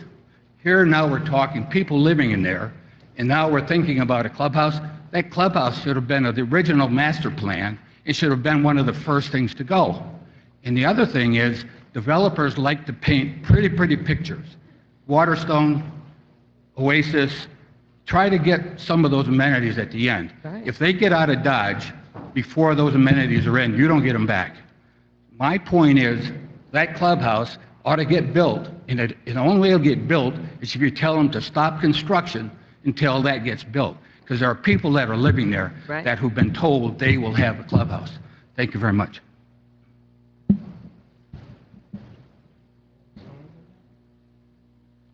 Hello, City Council. Stephen McDuffie, resident of Napa at the Vineyards. I would like to first thank my City Councilwoman, Patricia McCormick, for for her candidness to Lennar and to help push forward this clubhouse, because I live in that right across the street, basically, and we would like to see that get done. We just went through the Napa Association turnover last night, and that was fun, going through all the legal stuff. But I just want to know where this property is, first of all, like specifically on the map, like where would this be at?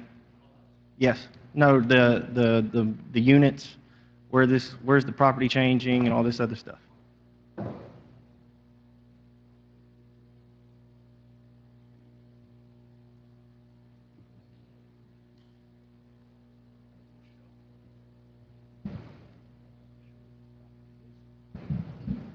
Okay, I really appreciate that. But I just want to continue to keep pushing with the clubhouse, because that's what we were sold on. We were given that, and as a young homeowner, I would like to be able to push that as much as we can and bring in the new families for that community. But again, thank you, Patricia. Thank you, council. I really do appreciate your service. Thank you, Stephen.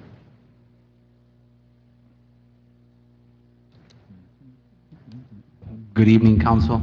Anthony Rodriguez, businessman and conduct business here in the city of Homestead. I have a question for Council. The addition of these units being built, would they contribute towards the association monetarily? Yeah, that was it. Yes. Well, you want to answer on the... I ask because the nature of my business is property management. I do community association management, and just this morning I was in court against a delinquent homeowner. And to what the councilwoman said about building the clubhouse, I see it every day that to maintain these amenities, you need a certain amount of units paying their association dues. And to add and support Lennar in this project is, there are so many things that people do not see that require additional units, and I, to an extent, disagree with the councilman that mentioned that they crunch all these units into a development.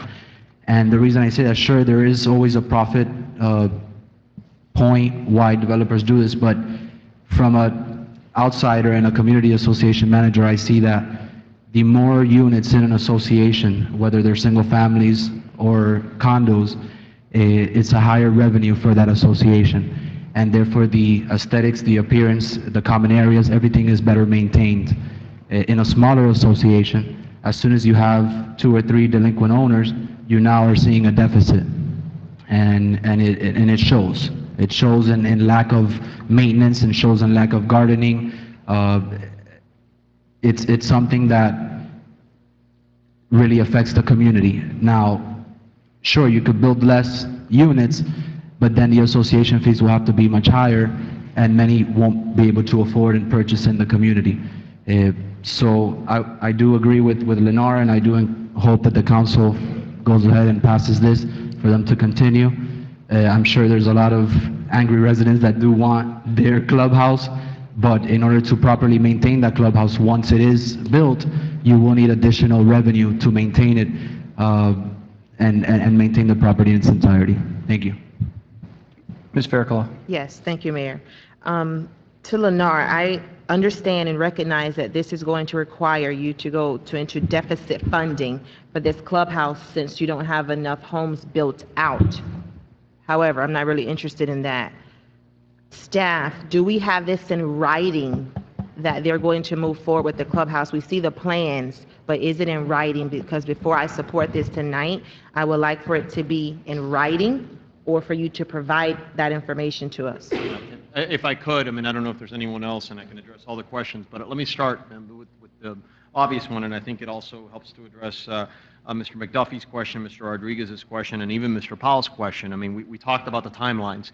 We would ask that you, this evening, if it's your wish, include as a condition to the first reading approval, that would of course carry to your second reading approval, we hope, the timelines that we've proffered. And to remind everyone, we would submit the permits to the city for the linear park within 30 days of the the ultimate approval in December, and we would submit the clubhouse plans for city review by the building department within 90 days. So 30 days for the linear park, and then 90 days submitted for 90 days to submit the clubhouse plans from the approval in December. Once we secure, we don't want to get into anticipating how long it'll take the city's building department to do their fine job of reviewing the plans, but what we'll do is make the back-end commitment will be that we will commence, working on both of those, and the linear park and the clubhouse, and pull the actual permits and start the work within 30 days of receiving the permits. So, again, I know it's a lot of dates, but to recap, 30 days after the approval in December, we would submit the plans for the linear park, and 90 days after the approval in December, we would submit the plans for the clubhouse, and then within 30 days of receipt of the approved plans after the building department has reviewed, we'll pull the permits and start construction within 30 days of getting the approvals for either one, which, one moves faster than the other, your city staff's doing its job, we'll step right in. And so we're happy to make that in terms of a written commitment. I mean, we certainly can send a letter or do something like that, but I think that frankly, the best way to do it, and your attorney can advise you, is simply to condition it, put it as part of your approval condition. It'll be written, it'll be in the record, and we'll have mentioned it. So the only other question I wanted to address, Mr. Rodriguez, yes, obviously the more units are sold, and as more units are sold, those are more homes and units that are contributing HOA fees for the upkeep and maintenance. I've driven the site many, many times, and I know, and Lennar has indicated to me that they have obviously deficit funded and really spent a lot of money to maintain the site looking very acceptable, very presentable. There's some open fields. We want to fill those up with units, but that they've spent the money. But obviously, as units move, and you heard about the turnover of one particular association, more units, means more folks, more families paying homeowners fees and going towards contributing. So it's a great question by Mr. Rodriguez, and certainly, Lennar remains committed, as it's building it all out, to continue to fund, because it's their obligation to maintain a first-class community. But the goal and the idea would be, get all of these built and sold so that it's a self-sustaining community with, like many of the other ones that you have in your great city. So. Ms. Fairclough? You can go ahead, and then I'll go after you. James, go ahead. So we can certainly draft some language tonight, or we can, with what the applicants proffered, add that language to the condition section of the development order for consideration on second reading.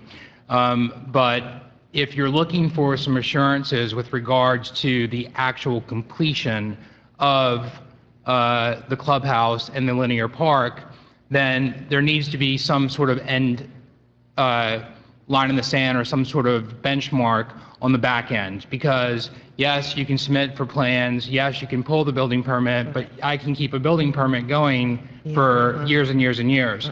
So if you want some assurance that that clubhouse is going to be built before any of these new units or pods are constructed, then we should probably think about, prior to the CO needs to be finalized prior to construction on some of the other pods, or pulling building permits on some of the other pods. So I'm happy to work with the applicant to come up with some language to provide on second reading, or we can try to flesh it out tonight more specifically. Well, I don't want you to rush it and attempt to flesh this out tonight. I do want assurances. I don't want them to halt all of their building. They can do this, kind of simultaneously. So I would reserve the right to allow you for more time, as opposed to just rushing this through tonight.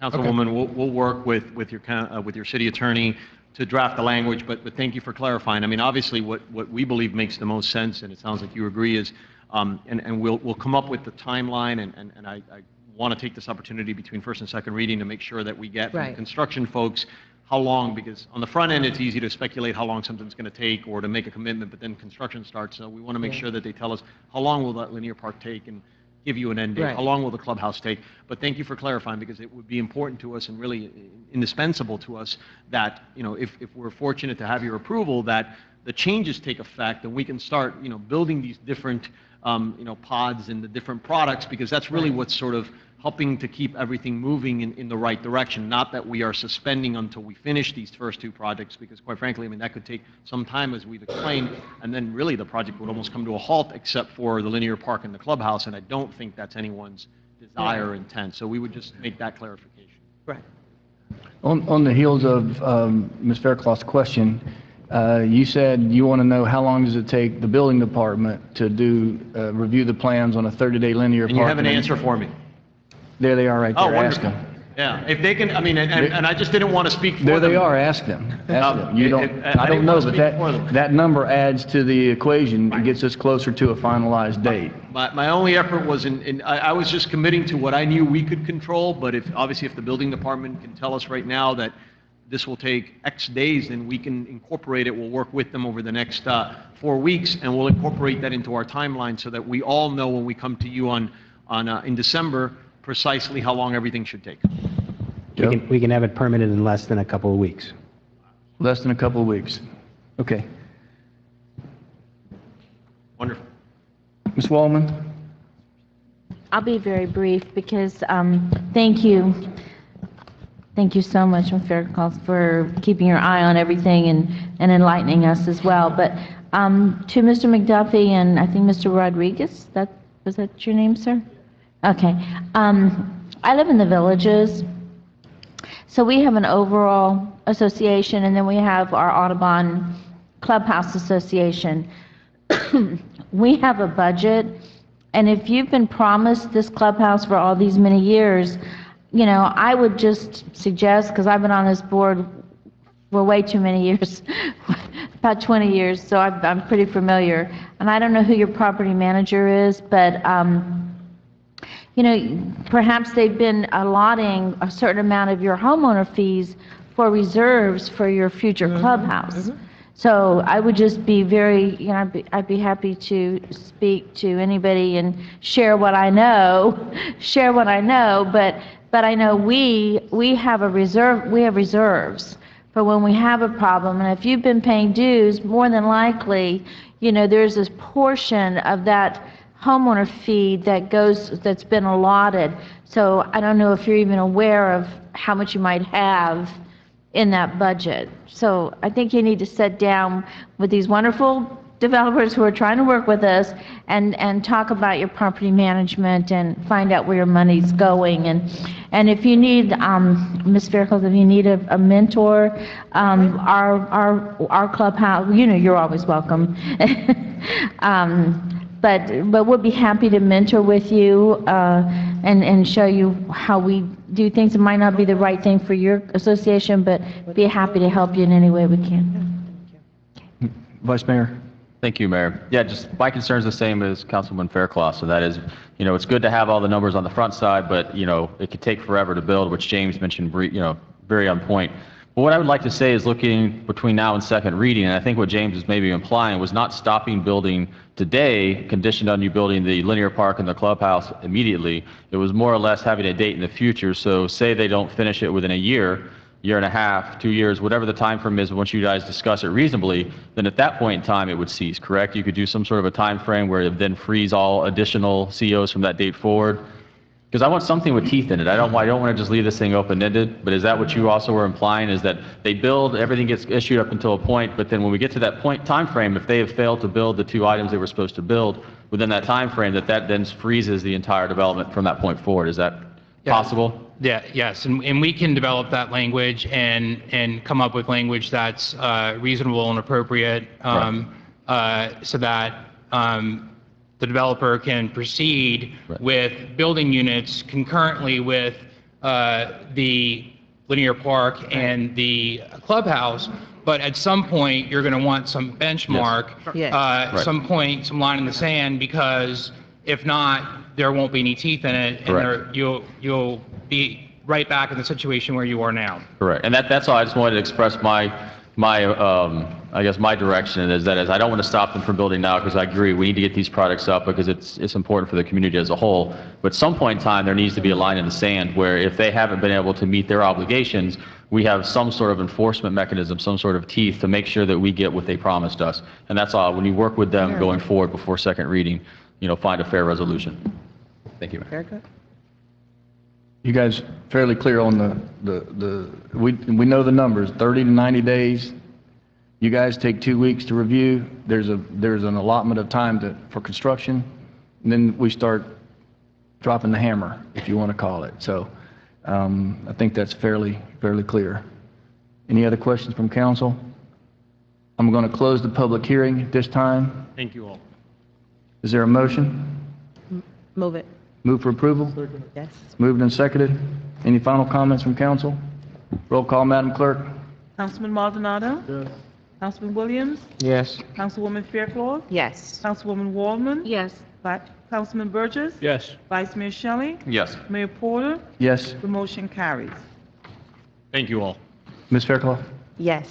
I'm going to respectfully request to be excused. My mother is not well health-wise, so it's very important for me to get back to where she is.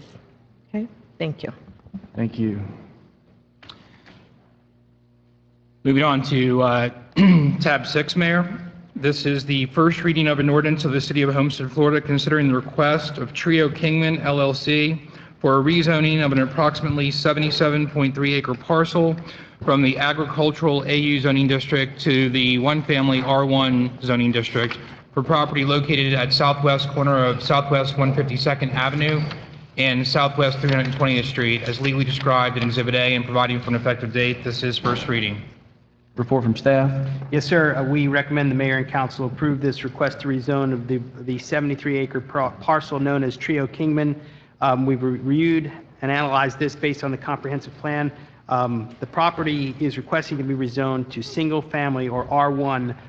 It is currently zoned agricultural use, so it needs to come as something if it wants to develop anything more than farmland.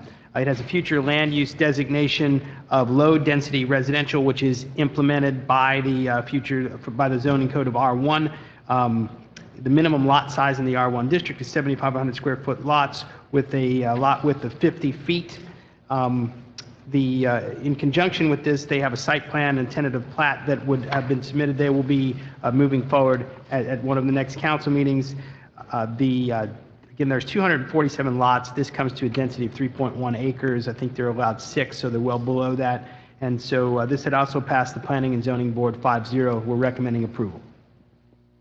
Questions from council? Mr. Burgess.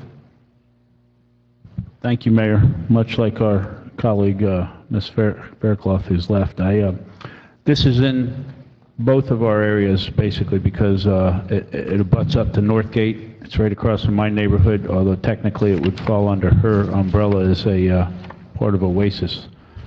The questions that I have, and I think you all have received the same email I did last night from a resident out there by the name of Kevin Sullivan, with some concerns that I've been asking about through our staff the entire time. One problem that I see that I haven't had fully addressed to myself is the exit on Kingman Road. Between the hours of 6:30 in the morning and 9:30 in the morning, that road is nothing but an F. I don't want to hear that you bring me down numbers from a traffic engineer, because I'm going to tell you that I don't even want to hear them, because I drive that road. I try to get out on that road. I try to get home and to work on that road in the morning and the evenings. And I really feel that there's no way for there to be an exit on Kingman Road for this project. I'm sorry. An entrance, yes, but an exit, I don't see how it works. With the amount of traffic that we have already failing on there that comes from the school, that U-turns down that way, it's just going to give them another spot to U-turn if we do a cut through. We can't get any help from the county. The county keeps delaying a project that we have at 152, which is Kingman, and Oasis at the Pacific Boulevard on a stoplight. They told us that would be started in July. Here we are in almost December with no signs of a start date. So that's one problem that I, myself, and the neighbors have come up with. The other one, which is a familiar problem that I faced over in my area of Eastlake, the property lines, because what happens is that with the engineering, the high point of the Northgate property line probably sits 15 feet back from the actual property line. So their yards go up to a swell and then goes down to the field where this development would be. They've got a beautiful fence that they've paid for, that they've put in, that, with shrubs the entire length of the property line that would have to be destroyed. So that hasn't been addressed with the community association. And then one other question is, what have you guys done to mitigate the wetlands that sit on the forward side of that property? So I guess my questions, if it's all right, Mayor, I see their representative here, since most of them are for them. But Joe, what have you guys, has staff looked at the cut through and what that would do to that road? Because we've already okayed another piece of parcel of property across the street that's also going to have a cut through. So are they going to be matched up? Can they match up? Are they going to be matched up? Or are we going to have a cut through here with traffic coming out, another one here? How do those line up? I won't bore you with the traffic engineering details. I don't even want to hear about one of those guys. Because I know you don't want Those to hear. guys should all be on the unemployment line. That's not true. Not all of them. Okay, not all of them. Probably most. I think that we'll work through that detail with them during the site planning process, so when you see the I don't site- want to go, I want to get this stuff hashed out before we get there, because what happens is we get down the road to the site plan, and everybody starts, oh, okay, well, we're this far down the road. I want to know what's going to happen now. And if we don't have answers, then I'm going to ask for a deferral tonight.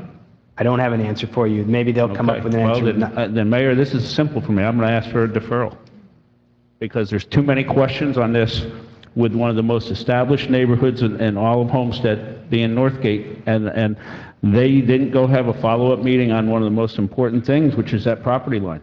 Mr. Mayor, if I may. You know, Let's see, I see there is a lot of issues that need to be resolved out there that haven't been, and this is one of the reasons why I asked for us a couple months ago that these things all go to, and I know they went out to the community and reached out to them, but they didn't get all the job done. And that's why a couple months ago I said these things need to be hashed out before they come to us, so that we can make sure the neighbors are happy with what comes forward and what we approve in this community. Because the people that are here paying the taxes are the important people, not the developers that are coming down here trying to make money and leave town. Okay, there's a motion on the table. Is there a Second. second for deferral? There's a second. Only reason why I second is because I respect the council persons that And are within that district and I area. appreciate that, and I would let Mr. Mayo Juan speak, because I know that he wants to address the issues, but I still will leave that motion on the table. Motion's on the table. Yeah, I'm sorry. Good evening, Mr. Mayor, Mayor Porter, Vice Mayor Shelley, council members. Juan Mayol with address 701 Brickell Avenue on behalf of the applicant. And clearly, if the will of the council is to defer the matter, we'll be back at another time and go through the full presentation. But I think that we have, it's important to clarify a couple of things. And we may not have all the answers today, Councilman Burgess, but I did want to place on the record the fact that we have met with the Northgate Association. Actually, one time we met with Mr. Sullivan, and then another time we met with the association as a whole. We had a good exchange of ideas. They had a number of questions about the fence and the drainage, and I think we provided a lot of the answers, addressed some of the concerns. There must be a follow-up meeting. We've been delayed in having that meeting because one of the principals sadly had a heart attack, and the other principal was out of the country. But there was a communication earlier today with Mr. Sullivan, and we are actively seeking to have a follow-up meeting with the association. That will address the issue of the fence, and I agree, it's a beautiful hedge and fence that they have on the south side of our property. And we will also go back and talk about the drainage. By law, we cannot, as you know, by law, we cannot drain onto their property, so we have to find a solution that works. As far as the Kingman and the movement, traffic movements, as Mr. Coronino has indicated, what's before you really is the rezoning of the property, but I understand that you need an answer to that question. I'm not prepared to answer the question today but I was hoping that we would move forward on first reading today and come back sometime in December, January with second reading and have that answer for you. It is a rezoning to R1. We're proposing probably some of the lowest density that you've seen in some time, and that you've probably seen in the future, in that we are half of the density allowed on the master plan and half of the density that was approved back in '05. So it's strictly single-family homes. We have single-family home lots that go as high as 15,000 square feet. It is a beautiful project. If it's the will of the council, I can go through the full presentation now, or perhaps it's up to you if I should go through the presentation at this point, Councilman Burgess and the others.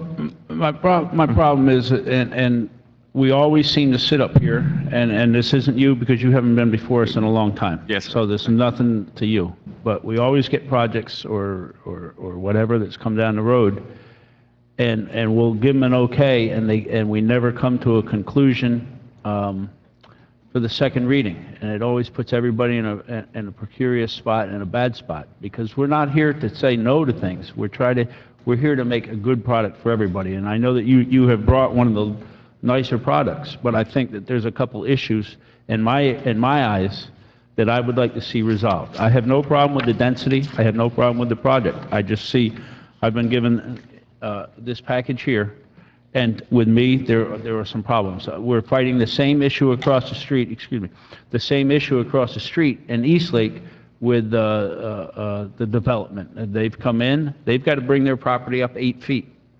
They don't know what to do. You've got some neighbors that say you can come backfill on my lot. Other people say, I don't want you coming on my lot.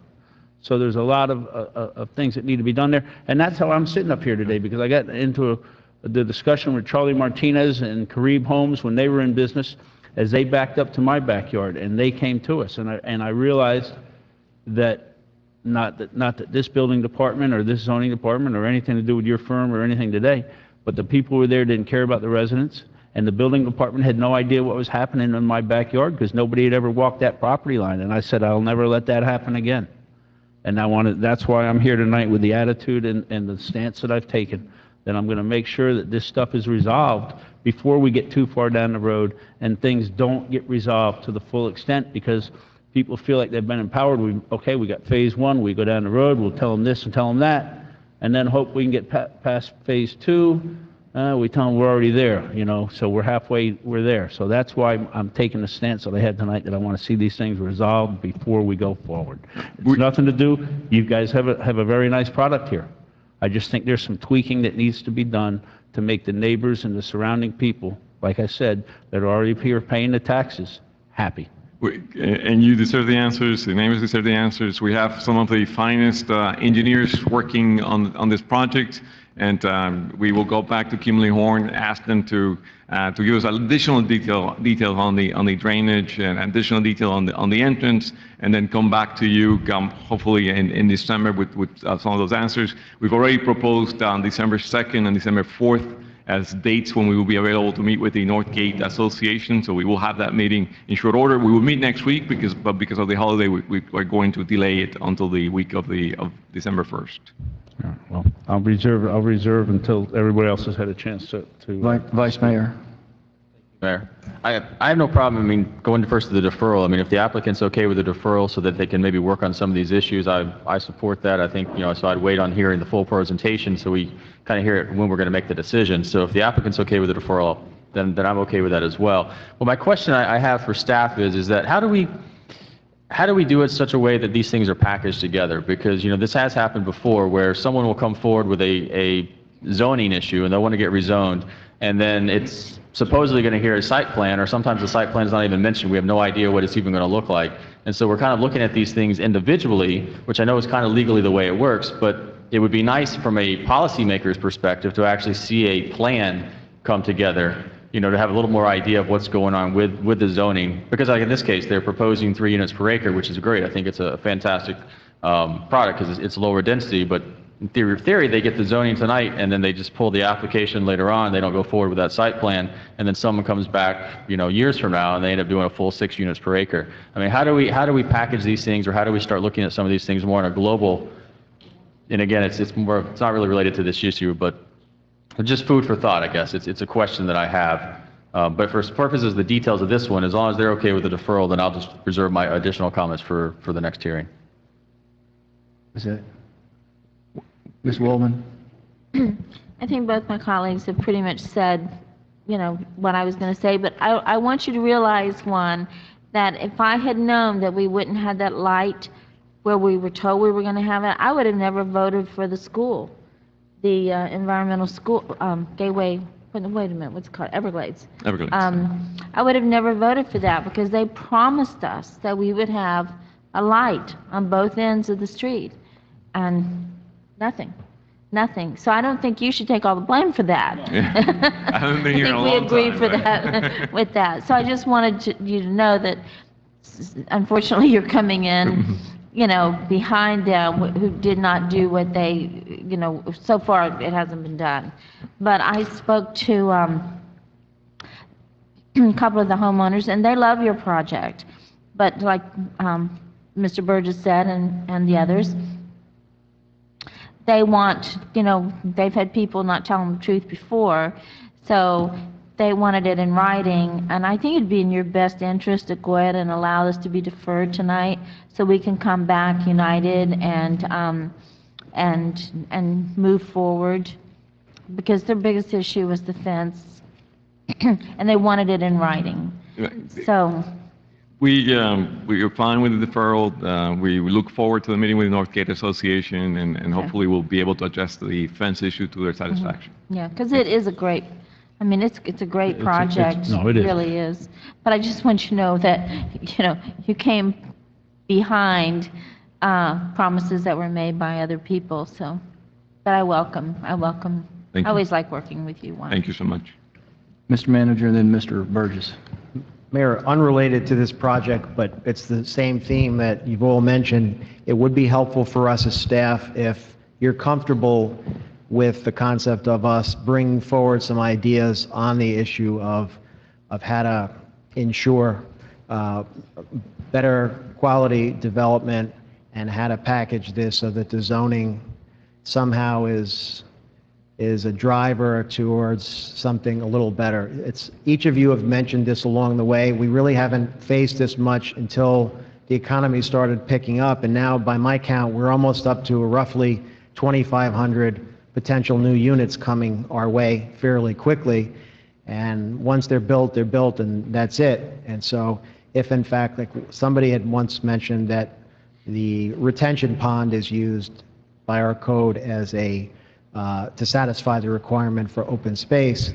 And if that's something that you want us to look at, we can bring back something, whether it's, the philosophy I think is part of the issue here is, in other cities, the philosophy is, we're not going to do a zoning change, we're not going to increase the value of your property unless there is some benefit to the city, i.e. it's a better development or there's something that makes more sense for us and we're willing to make the zoning more flexible in order to develop the city as we like. So in this city, the best example is to look at the aerial map and look at Waterstone, and all you see is roofs and retention ponds and not much else. And then years later, people are questioning, why aren't there parks? Why aren't there amenities? And so then it becomes a long-term cost to the city. And so if you're going to create an environment where people come to you and they ask for zoning changes, that's really your opportunity. I think, and the lawyers and the planners are going to have to help us on how to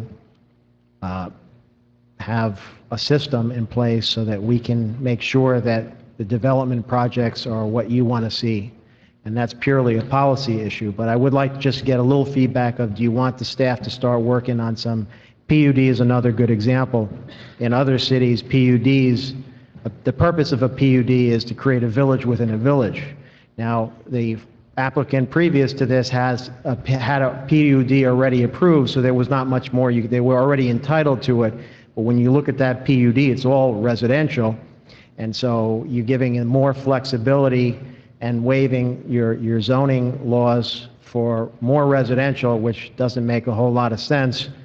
PUD is typically, there's going to be a hotel, there's going to be some multifamily housing, there's going to be some commercial, there's going to be some reason why you're going to make the zoning more flexible, because the city gets something out of it, not that you just load up the property with development. So the flip side to this is when we bring you this, you may get some pushback from some of the developers that, oh, we're not being business friendly, but as we're going through our process of reforming our processes, how do we streamline our processes, it's also a good opportunity to get some feedback from you all on how do you want to see this city develop in the future, because the culture is sort of ingrained right now, and what you see, the trend has been, looks to be continuing, and 2,500 units later, it's not going to look like much has changed unless you do something relatively quickly.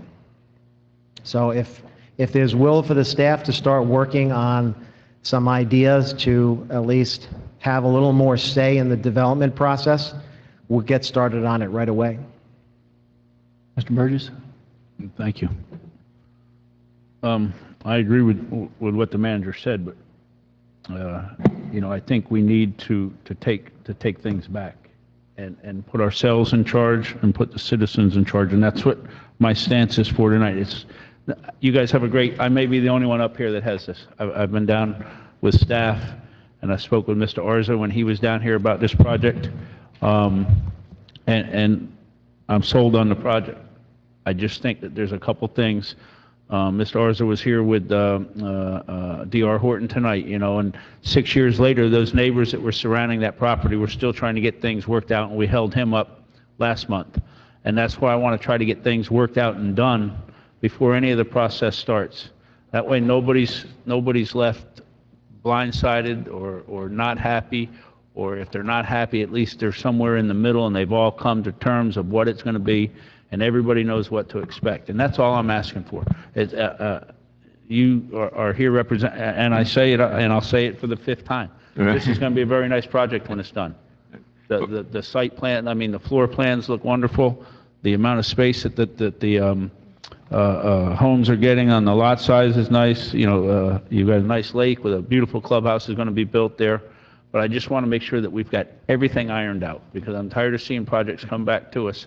6 years later, we had a project show back up here. You know, what do we do with that? And that's all. I'm not trying to pick on you guys tonight. I'm not trying to throw you under the bus or give you a heartache with your client. I just want to get things done. And we've got 700 and some homes over there in Northgate, I believe is the number, if I'm right. Mr. Powell, is that right? 700?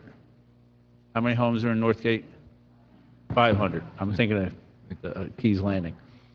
Yeah. 529. Yeah, and 140 in my neighborhood, and Oasis is building out like crazy over there with Lennar, and I just want to make sure that things are done so that we can continue up and down the highway without having accidents, because our traffic units are overworked now. I know the chief will tell you that with the accidents out here every day. So that's why I want to make sure it's nothing against the project. I believe if I'm not sure my fellow council members and the mayor have seen this. I've been downstairs and looked at it with Mr. Cordino many times and had discussions, and I agree with what you guys want to bring in there. I just want to make sure we've got all the details worked out. We hear you, and again, we want to do it right. We want to do it in a way that the council will feel comfortable moving forward with the project. To Vice Mayor Shelley's point, we actually have submitted a site plan. That is making its way through the process, so we know exactly what we want to do, and that's why the Councilman Burgess is able to see our plan. It is again a plan that includes a lot of open space, both for passive and active recreational endeavors. Includes a very large lake. Some of our lots are some of the deepest lots that you'll see in the city, and that will allow us to have enough room to provide for an adequate transition between our property and the property to the south, and be able to provide proper drainage. And again, our hope is that we'll be back here on December 17th on first reading, and hopefully we'll have all of the answers to your questions, or at least most of the answers that you're seeking. Thank you. One thing to the manager's question. When a developer comes in and says, this is the product that's selling, because that's the product that they're selling. They're selling million-dollar homes in other communities. They're selling multi-million-dollar, they're selling product all over this county. So for a developer to come in and say, this is only what sells in Homestead, the red flag should fly. That's what we're the whole conversation is about. This is what we're allowing to be developed. So I think we're on the right track of having this healthy discussion, and unfortunately, people get caught up in the transition. But it's a discussion that we've got to have, because we got caught in that mix early on when we were trying to come out of the hurricane devastation, and we got a lot of these PUDs because we were hungry for development. We don't need to just accept anything any longer. We're not in a position to just sit here and say, well, we can't get anything any better. We really can, but we just have to decide at what level and how much pushback from the development community that we're going to be willing to take. But this is that time when we need to go from what has been the rule to what will be the exception, and we're going to have to start moving that bar a little higher and continually to move higher, because we need a broader mix of product. We're getting the same product over and over again, and it's not to say that your product is, but we've got to make that transition somewhere. So your request to us is to, can we expand this? I think that the general consensus from the council is yes. We need to move the bar. We need to raise the level of expectation of development, and not just accept what is selling today. Right. Because I think that that's what we get hooked into. Well, it's the only thing they'll sell. I disagree. I think that they're selling houses in the villages over and over again. It's a different kind of a commodity. It's much more open green space. It's much more. It's PUD, but it's a much more open space. So my comment to your question would be yes. Let's get more movement towards. Because look, once we give away the zoning to the 77 acres, we're not going to have many more bites at the apple before we're going to find ourselves, as everyone is saying, we're going to be backed into a corner. So we get ahead of the curve, because there's other large tracts of land that we're going to be dealing with just the same. So my answer to your question is yes. Okay. Let's move the ball forward. Let's raise the bar a little bit higher. Ms. Wallman? Yes, I was just going to say the same thing. Okay. Very, very well said. Yes, yes, and yes. Because what we're dealing with today is not what we were dealing with when our city was almost bankrupt and we had no place to go, and we just were so excited that somebody was looking at us and somebody was paying attention, and somehow we were going to be able to do what we had to do to make our community survive.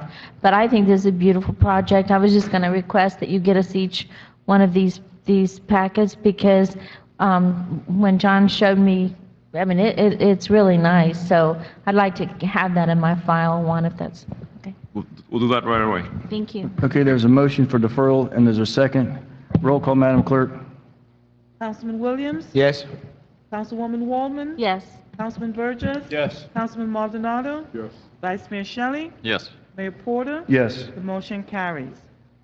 Just Thank you so much. clarification, was this for deferral to the December 16th meeting? Deferral till they get the answers to all the questions, right? Come back on the 16th, but they don't have the question. Is it December 16th Excuse me, or I December would assume 17th? they can come back on December 16th, right? And if they don't have the questions and resolved, then we'll go forward from there, up here on the dais, but. One point of clarification, Mayor. In order for us to get that to you, we made a mistake at this meeting where on one of the other projects, they had suggested some changes that you had asked for, but we didn't have them in time when the agenda came out, and so it got on the agenda, And so I'm hoping we won't repeat that with this project. So if they're going to have answers, we can get the answers in time before the agenda goes out so that when you sit here, you have all the information in front of you. Well, as to Councilman Burgess's question, get it right. What's the speed to rush through something? Let's get it right before we come back to the table. Mayor Burke, the concerns have been raised, the questions have been raised, will not affect the site plan. It's really, we're talking about transition, what type of fencing and the like on the south side. We're also talking about the entrance on Kingman. So I'm very confident that we will have the answers to all the questions by the time that you meet in December. And if we don't, I'll be the first one to tell you, well, we're not ready to proceed on that day. Vice Mayor, and then we're moving on. We deferred it. Yeah, the other question was, I guess you're asking, is it a date certain or not a date certain? I mean, is it something that we think we can resolve within a 30-day time frame, or does it look like it's something that's going to be like 60, 90 days for us to get answers for? Because there's no point deferring this thing time after time after time if we don't feel like we've gotten it. On the other hand, if it looks like something we can get done, then we do it for a date certain at least once for advertising and cost savings. Well, that's why I was asking, because the council, Mr. Mill, said that there's early December dates with regards to the neighbors. Your agenda packet deadline closes and all the materials are due the week before. So whatever supplemental information that's going to result from those meetings are not going to be in the packet materials for council. So they would have to be supplemental materials that would be handed to you or provided to you on the night of the 16th or somewhere right before then. But they won't be timely for the agenda packet. Okay, I mean, for my purposes, it's just a matter of trying to save some costs for both the city advertising and the applicant advertising, notices and the like, but however it works out, it's fine by me. Mr. Burgess? Thank you. I believe you said you were trying to meet with them on the 4th? Yeah, we suggested December 2nd and December 4th as an alternate. Okay. And again, we're very confident that we will have the answers to the questions by the time we get back. And through the mayor to the manager, what's your deadline for them to have some kind of answer to you for your package to get to us properly? You're not going to like this, but the council, we have the council on the 16th. We need our information into the city managers by the office by the 9th, but then we've got to write staff reports. We've got to run it through each of the department heads. So really, we accept a deadline. The deadline for our information for the next council meeting is a month ahead of that council meeting. So that would be 2 days ago. But if he's to have some answers, hopefully by the 4th, if they're going to meet, we could help them to proceed, correct? We always try to help applicants move through if they can. It will be very tight because that information will have not made our staff reports, which are put into the cars, so it will be late it may not make the agenda packet. But if we have answers to those, I'm looking for answers to those, and those are actually a site plan answer, correct? And this is more of a zoning. So if we have answers for them, they would actually be following with the site plan. And the zoning could proceed forward with what we have in the package today? Yes, my answer to that is yes. The things that they're going to answer will physically appear. So we wouldn't have to do a lot of work other than just changing the date then and moving it forward? As long as the lawyers give us the opinion that we can enforce what they're promising. Right. Because my suspicion is that we won't be able to by the next meeting, but if they think we can, then great. Okay, so we'll do our best effort to at least go for a zoning change at the next meeting, and because I don't think you guys are ready for the site plan meeting by then anyway, correct, Joe? Right, that has not been advertised yet. Right. So if they can get the answers done, then we can move the zoning forward. Correct. I'm just trying to get everything as much done on the forward side as we can before we move anything forward. We'll work with them all the way up to the day of the council. Thank you, Mayor. Ms. Waldman? Well, I'm glad you said that, Joe, because I had no idea that the deadline was 2 days ago. So if I'd known that, I probably would have been a little more vocal. I think these folks are really trying to work hard to help us, and it's the holiday season. 'Tis the season to be happy, jolly, and giving.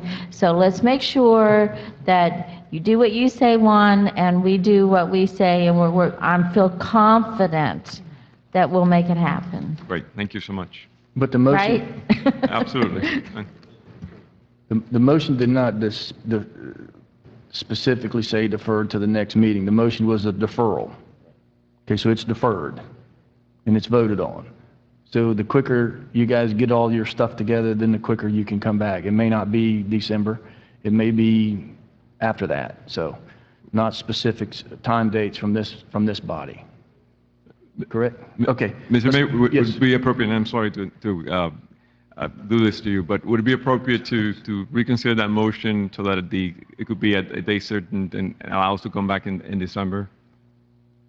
Is there someone that would like to I'll reconsider with a date certain of the next meeting, assuming that they can get things worked out with the homeowners in Northgate. And I'll second. Moved and seconded. Roll call, Madam Clerk. A question? Yes, sir. Call Mr. for the Williams. question, thank you.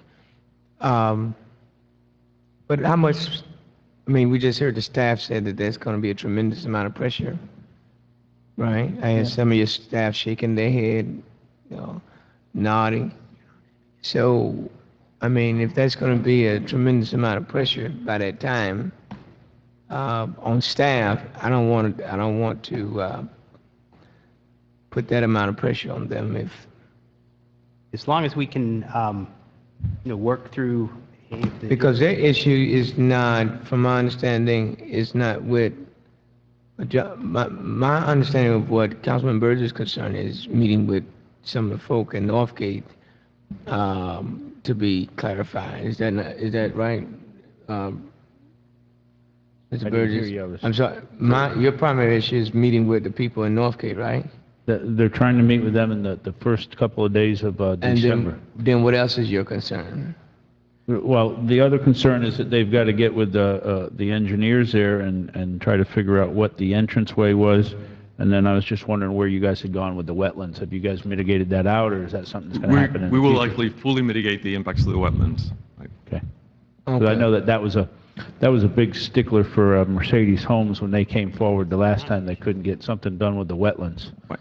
And I was just wondering, that's why I was wondering. And I know So- the guy across the street that's next to me now is having trouble with the wetlands. Yes. Okay. So my question is then, so the staff was saying that it's not a problem?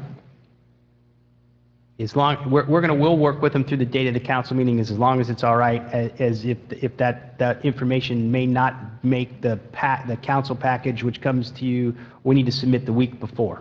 It may end up coming to you the day of the council meeting. It would probably just be a simple supplemental memorandum, one page or something that could easily be provided. I don't think it's going to change the analysis, or we're not going to change the council memorandum or the staff report related to the rezoning analysis. It's just going to address the issues and the questions that were raised this evening. The applicant will provide us with that information, and we will provide it to you as supplemental information in writing for consideration as part of the agenda in public hearing in December. If I've surmised that correctly. And if you don't have what you need, you come back and it gets deferred again, but we don't have to re-advertise, correct? So, The reason why we defer it to a date certain is that it preserves the advertising. If Correct. not, we'd have to re-advertise it. okay. So the motion is to date certain, move it to date certain, which was just discussed. December 16th. December 16th, 17th, whatever it is. December Is it the 17th? Yes, 17. Okay, because earlier I heard the 16th, so, 17.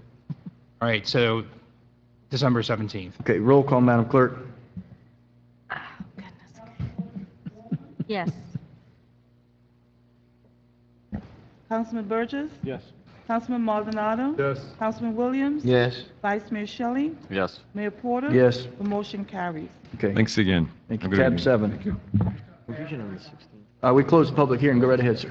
Homestead, are you worried that they should reopen that 17th? Edward Powell, again, 745 Southeast 18th Lane. We're going to re-advertise. A couple of things. I am a resident of Northgate, and 2 days before planning and zoning, the city had the attorney for this project call Mr. Sullivan, who Mr. Burgess referenced before, who met with the applicant and the city. He is not any different than I am. He's not a lobbyist for Northgate. At the homeowners meeting last month, he brought him up to date. He had a set of plans, and he said, "You want him to represent you at the next meeting?" No. He does not have any more to say at Northgate than I do or 500 other people. Contrary to what he thinks, his title is delegate. Delegate to Keysgate community, period. And I had mentioned that to Mr. Cordino. Mr. Sullivan has no input at all that anybody else in our property does. Okay, that's the first thing. We've met a couple of times, and Mr. Burgess, your concern is enlightening, and if you'd come to one of the homeowner meetings, like the next one, Clara does the minutes, she's the secretary, she would put in those minutes that you attended and that you have a concern, and then all the homeowners will be told that you came to a meeting and that you had some interest in what goes on in Northgate. Thank you very If much. you give me a date, and if I don't have a soccer practice or something with my son that evening or a prior commitment here, I'd be glad to show up. We all have to make exceptions. Let me just say something real quick. Let me say something real quick. Every one of these council members represents this entire city. There is no line in the sand. There is no my side of town. There is no your side of town. Everyone up here votes on everything that gets done.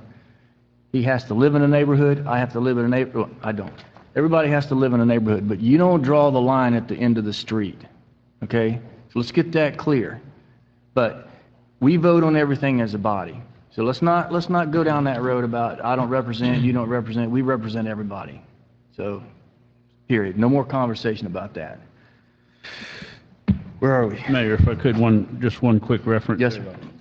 The only reason I did reference Mr. Sullivan is because I received a letter from him. I've not received a letter from Mr. Powell or anybody else over there. Mr. Sullivan did sent me a letter representing his issues to me as a citizen.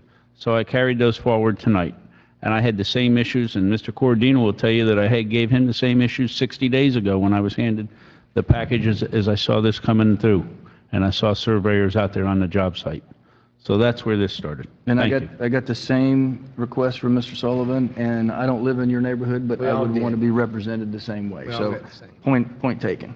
Tab 7, where are we? What are we doing? Yes, ma'am. Yes, ma'am. Please come up and state your name and address. Jeanette Peel. My address is 730 Southeast 18th Lane in Northgate. This is my first time ever attending a meeting like this. I want to tell you that I am extremely proud of all of you. I am amazed at the way our city is protected. I had no idea. I'm sorry, I'm a little nervous. But you guys are great. I mean, great. And I just want you to know that I am so impressed. I'm carrying it back. Yes, I am a member of Northgate Advisory Council. I sit there and do nothing but listen and maybe make a comment. But I'm taking this all back to them. Our meetings are the first Tuesday of every month, normally, if anybody wants to come. But the fact that you're all protecting us and every bit of Homestead, I just really appreciate that. I just wanted to let you know.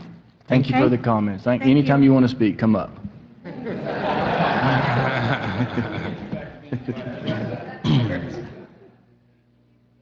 Okay. Tab 7. Tab 7 is a resolution of the City of Homestead, Florida, approving a request to vacate a portion of theoretical Southwest 149th Avenue and reserving to the city all rights over any needed public utility easements as legally described in Exhibit A and providing for an effective date. Staff report, Joe. Yes, sir. Yes, sir. We recommend that you approve this request to vacate a portion of the right-of-way, the theoretic right-of-way of what is theoretically Southwest 149th Avenue, which is in the plat books for here in Miami-Dade County. In 2005, the City Council approved the request to partially vacate the right-of-way for the Oasis PUD, which is about approximately 1,600 linear foot portion of that road, basically the east side of what it is now. And so this developer, I think it's the Palm Ridge Gardens development, has come in. They are asking to vacate the west side of that right-of-way. It's a right-of-way that we're not using. Half of it's been vacated, so we're just completing the task and recommending approval. Questions from council? This is a public hearing. Anyone like to speak on for or against this vacation? Seeing none, I'll close the public hearing. Any final comments from council? Is there a motion? Is there a second? Second. Moved and seconded. Roll call, Madam Clerk. Councilwoman Wallman? Yes. Councilman Burgess? Yes. Councilman Maldonado? Absent. Councilman Williams? Yes.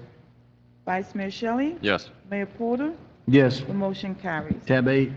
An ordinance of the City of Homestead, Florida, amending the budgets for each of several funds and departments for the city for fiscal year beginning October 1st, 2014 and ending September 30th, 2015 by increasing the total budgeted revenues and expenditures by $55,544, $55,544,778, providing for repeal or severability and effective date. Mr. Manager, staff report. Mayor, the purpose of this amendment is to roll the amendments encumbered primarily for ongoing capital projects at fiscal year-end 2014 into the current fiscal year's budget.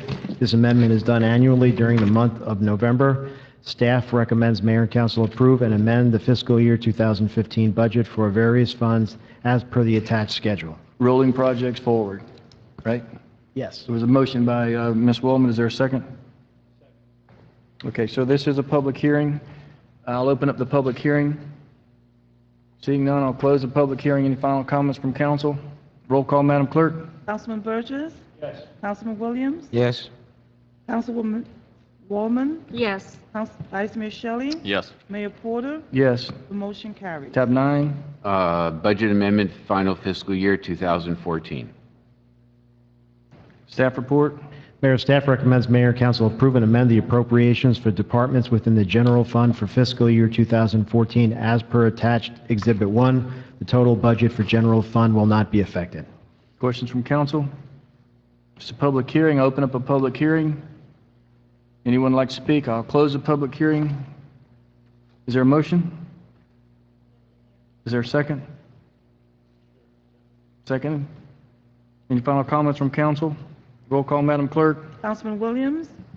Yes. Councilwoman Wallman? Yes. Councilman Burgess? Vice Mayor Shelley? Mayor Porter? Yes. The motion carries. Tab 10. Relocation of SOS to the sports complex. Anything from staff?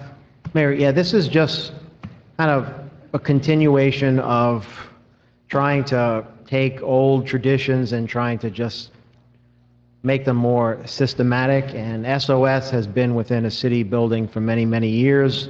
As we got your approval for the renovation of the new police station and the building of a new police station, we never really asked you for formal permission to continue the relationship we have with SOS in the facilities.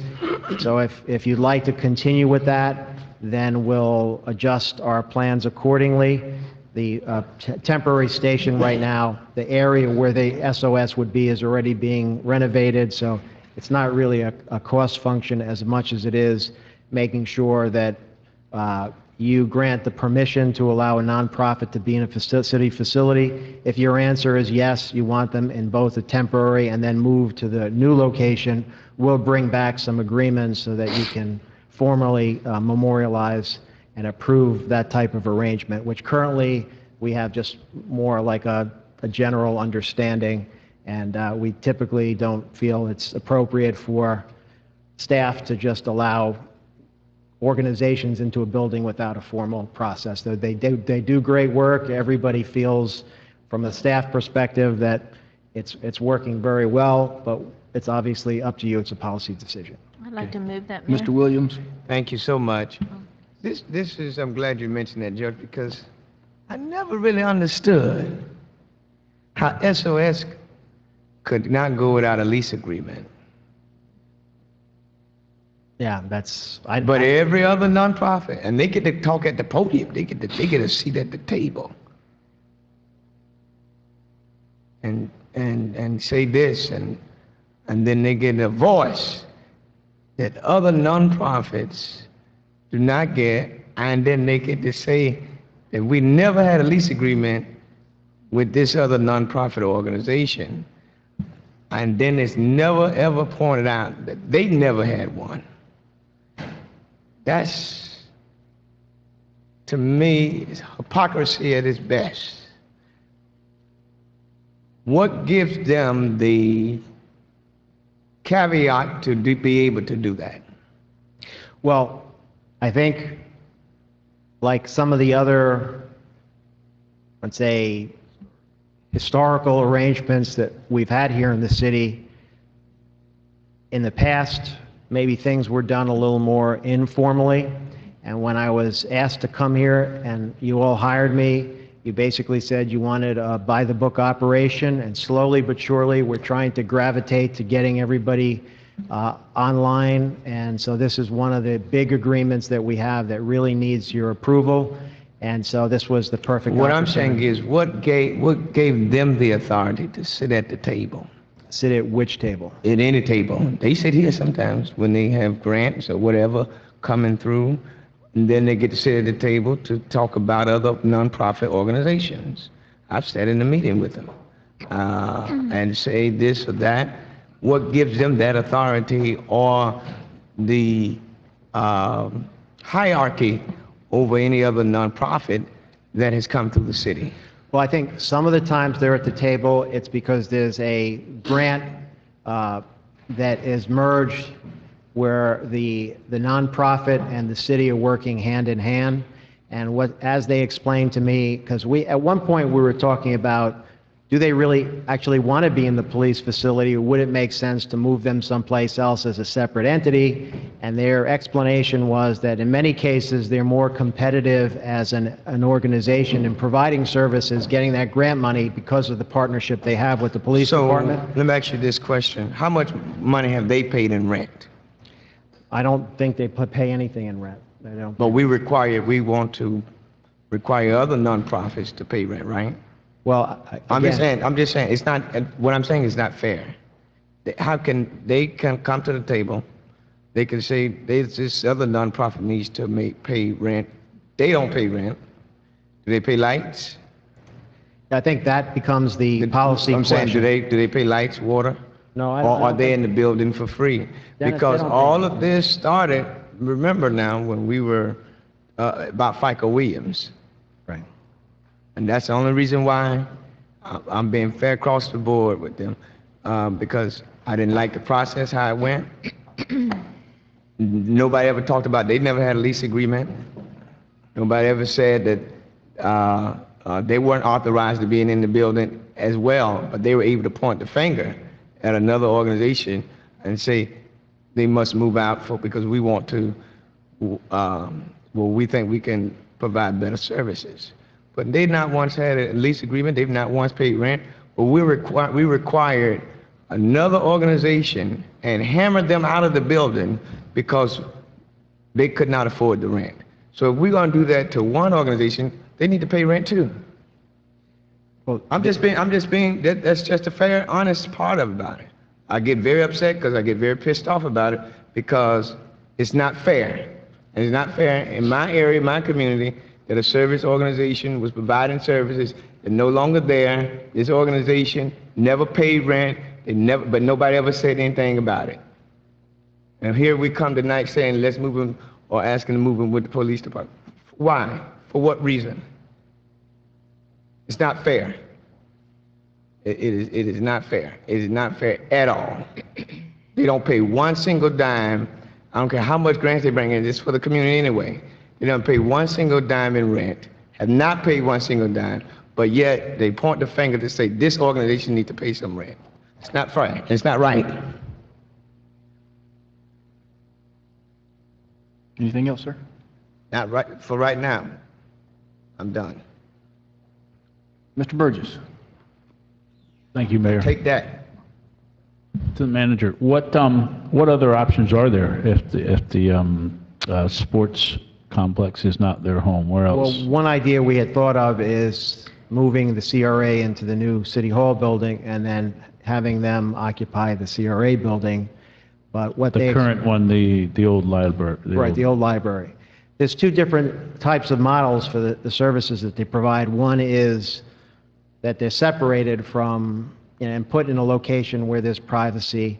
But then on the other hand, you have the grant concerns, and you have also the safety concerns, and also they're providing a service that really is synergized with what the functions of the police department are.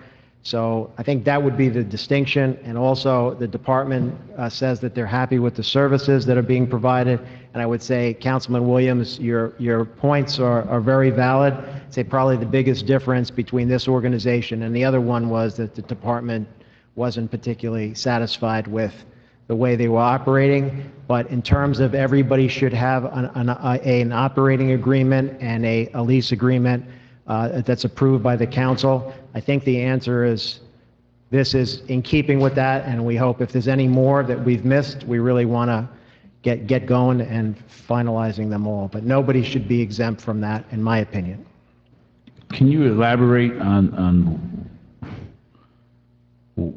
why, I guess you've had discussions with them about why the current CRA building would not be a viable spot for them? Can you elaborate on their answers? They basically said that some of the grants that they apply for are highly competitive grants. And what makes them, they claim, different than some of the other applicants is that they are within the function of the police department, and somehow that gives them a competitive edge. I don't have expertise in that area, so I can only tell you what they've said. And the department seems very supportive in keeping them within their operation, but it really is your decision, your choice. If you're going to do something different, then I would certainly suggest that you hear from them and you hear from the police department. Well, we would need to put them over there for approximately a year or so anyway, until the new city hall would be done anyway, correct? Well, again, everything is sort of tied in. We think you all want to do some sort of a parking garage and retail component, and having that area clear gives us more flexibility. So keeping them there just ties our hands a bit. But I'm saying if we would have to move them to a temporary housing anyway for a while till the CRA can readjust and move out? Well, yes, unless we rented space someplace else. In other words, you could move them to the CRA now, we could move the CRA. We just got an offer for some space in City Hall, but my guess would be it's probably easier for you to move them over to the temporary space for now, and if you feel more comfortable in the future, or you're uncomfortable committing long-term, then we can get your approval for the temporary space and then come back to you when we're designing. The reason we need an answer relatively soon about the new building is because we're designing the new building, and we're going to need to know whether we need to reserve that space for them or not. Okay. Well, for myself, I'm not to speak for anybody, I would need some more detailed answers, some more detail in the questions and the answers and explanations as to, I guess, why it's important from them to stay not there and not go to the CRA building, as far as how does it help them be more competitive in grants, or what does it do for the grants, what grants would it not allow them to have, or things like that. So if I could get some of those, and I don't need them tonight. Okay. But, because obviously we're going to have to move them. But are you comfortable at least with moving them to the temporary space? For now, yeah, but I need to have some answers as far as what is their reasoning for having to stay within the confines of the police department and not maybe moving to the CRA, the current CRA offices, which are going to be what, maybe 200, 300 yards or whatever, very close to the police department anyway, relatively close, not within the same parking lot like they are now. Sure. Or obviously in the same building like they'll be over there at the sports complex. So I would need, Sure. I'd like to have those questions answered. Okay. Thank you. Ms. Walden? Thank you, Mayor. Mr. Burgess, we're going to give you the answers to those questions right now. Because, I'd like to have them in writing. well, I'd like to ask Ms. Sandy Nanny to come forward. I've got no problem moving them over there. Okay. I don't know if I want them in the new. Okay, well, it's very important that you hear what she has to say, because I've been involved with SOS for many years, and I can tell you that they work side by side with the police. Their grants are, they won't have grants. Many of their grants will not be available unless they're within the confines of the police department. And Sandy, if you'd like to elaborate on that a little bit, I would like that. Sure.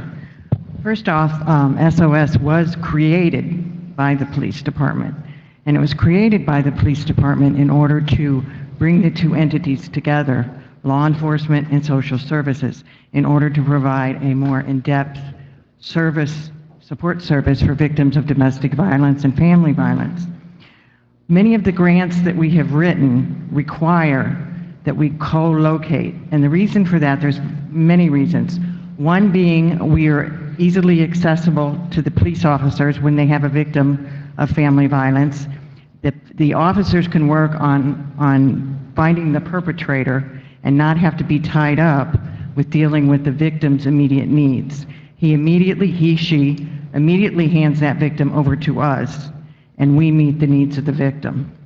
We co-locate because we have victims coming into the department to report abuse, and they immediately come to us. They don't have to go anywhere else. They don't have to travel. They don't have to do anything. We work with the officer as he writes the report. We support the victim. We provide advocacy to the victim. As far as the grants go, we get an edge up because this is the wave of the future. This is considered a very best practice. And a lot of departments out there and social service entities have not been able to obtain that as of yet. But because it is a national best practice, we get an edge up on the funding. Also, I believe in the barter system. With SOS, I am the director of SOS, but I also write grants that are separate from SOS for the police department.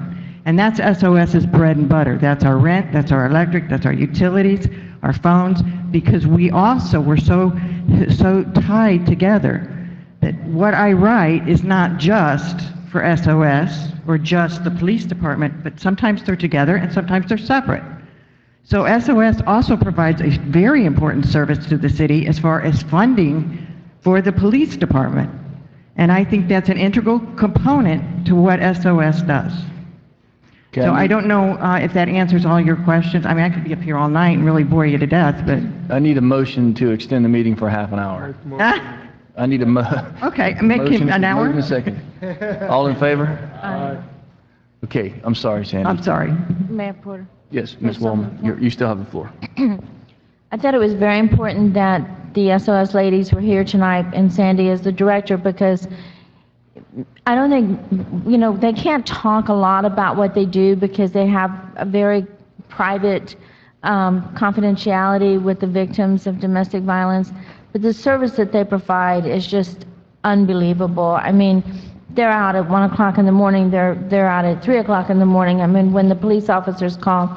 And Chief Rowe, I think that you know as well how important they are. And I think if you chime in, that would also be helpful. But just the grants that they write, I mean, it's so important what you said, Sandy, because it's not just for SOS.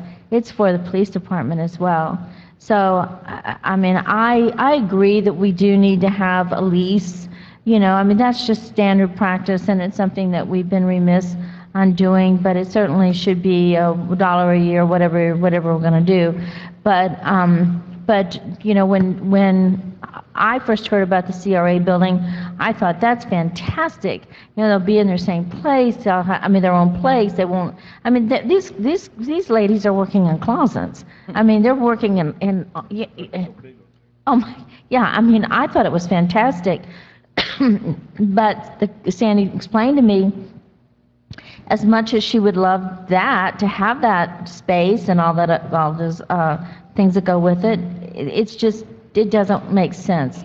They can't take care of the victim when the victim is hauled in the back of a car and is bloody and beaten and they're the ones that's trained. And I don't mean to be so graphic, but I swear that it's really oftentimes how a victim comes to you. So it's just very important that we hear what's going on here. And if I could just add, if we have a victim, if let's say we were to go to the old library, the Lily Bow Library, and we get a victim who walks through the door who is bloody and beaten and in very bad shape, we're going to have to call an officer to come over there, meet with this victim, write the report. She may have to go back over to the sports complex for whatever. This is very difficult for a victim. And also you have to take into consideration the safety issue, the safety for the victim and the safety for the girls. I mean, it's, right there, we have the police right there with us. And typically they're in our office writing the reports with the victim. So I think that, as I said before, and I can't say it enough, it's a national best practice. And I think we're ahead of the game in this. We've done it for 23 years, so we've really been ahead of the game. And Mr. Mayor, if you don't mind, I'll just say that oftentimes when they are counseling and working with a victim, they have no idea where the perpetrator is. That person could walk in on them at any given moment. Right. They have no idea, so they have to be within those police boundaries so that they can take care of what's going on around them at the time. Okay. Mr. Williams. Can somebody tell me what the national best practice is for rent amount? See, nobody says anything. Dennis, you very quiet tonight. When we talk about renting out our buildings and putting people out and we come up with a rent allocation amount, everybody's quiet. Why aren't we charging them rent? Well, I think... Are we waiving a fee? Why, you know? That really is up to you. That never came up to council. That's If we're up to putting you. them in a building, it would still require space, lights, power, generation. It still requires all of that. Yes. So again, my question is, I ain't dealing with the services. I'm dealing with the application of just them being a nonprofit. What makes them any different to not pay rent? Who comes up with that? Who says that they are exempt from paying rent? You do. But we hadn't had that opportunity. But upon other nonprofits that have come, allocations were worked out of how much per square feet that they should be paying per what they're getting. That's not what's in front of us tonight. No. So my question is again, who comes up with this and says that they're not going to pay rent? How is that determined tonight that they're not going to pay rent? I'm not talking about them being in the police department, outside the police department, connected to the police department, across the street from the police department, 5 miles, 2 miles, 3 miles, 300 yards. Doesn't matter. I'm talking about the principle of the matter of them paying rent. Who gives them the authority to say we don't pay rent? Well, first of all, the authority rests with you. If the question is why didn't we suggest to you tonight, like we have with other nonprofits, that they should pay rent, the way we looked at it was that this particular organization is seen as a de facto subsidiary of the department, whereas some of the other nonprofits have been seen as just nonprofits borrowing some space. That's the way it's been looked at it in the past. But if you all decide you want to do something differently, it's certainly within your prerogative to do that. But the answer to your question is, that's how we see the distinction is this particular department sees them as an arm of their organization, whereas Parks, for example, didn't see that other organization as an arm of their organization. But what I'm saying is, they are, organizations in my community are just as important. They're offering the services. They're just as important to me. They're just as important as any other nonprofit. And my problem with this is tonight that you all have taken on a policy decision on how you even intermingle and take what they said to us, that they are de facto as part of the department. That still doesn't give me why they ain't paying rent. They're still a not-for-profit. We still have obligations nobody's answered my question. Well, I thought I just answered your question, but if you could clarify what part of your question I didn't answer, and I'll do the best I can. Why aren't they paying rent? Why haven't you come back to us, sure, as you have done previously with other nonprofits, yes, with a square footage and say for this particular space, this is how much they should be paying? Because this particular department sees... No, that's what I'm saying.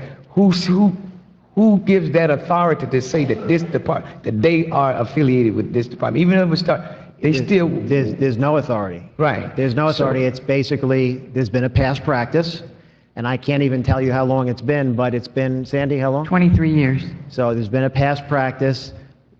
From what I've observed, the department, this particular department and this particular organization have been working almost as if it's one department, and therefore the reason why we're not recommending rent is because it appears as if there is a operational synergy between the two.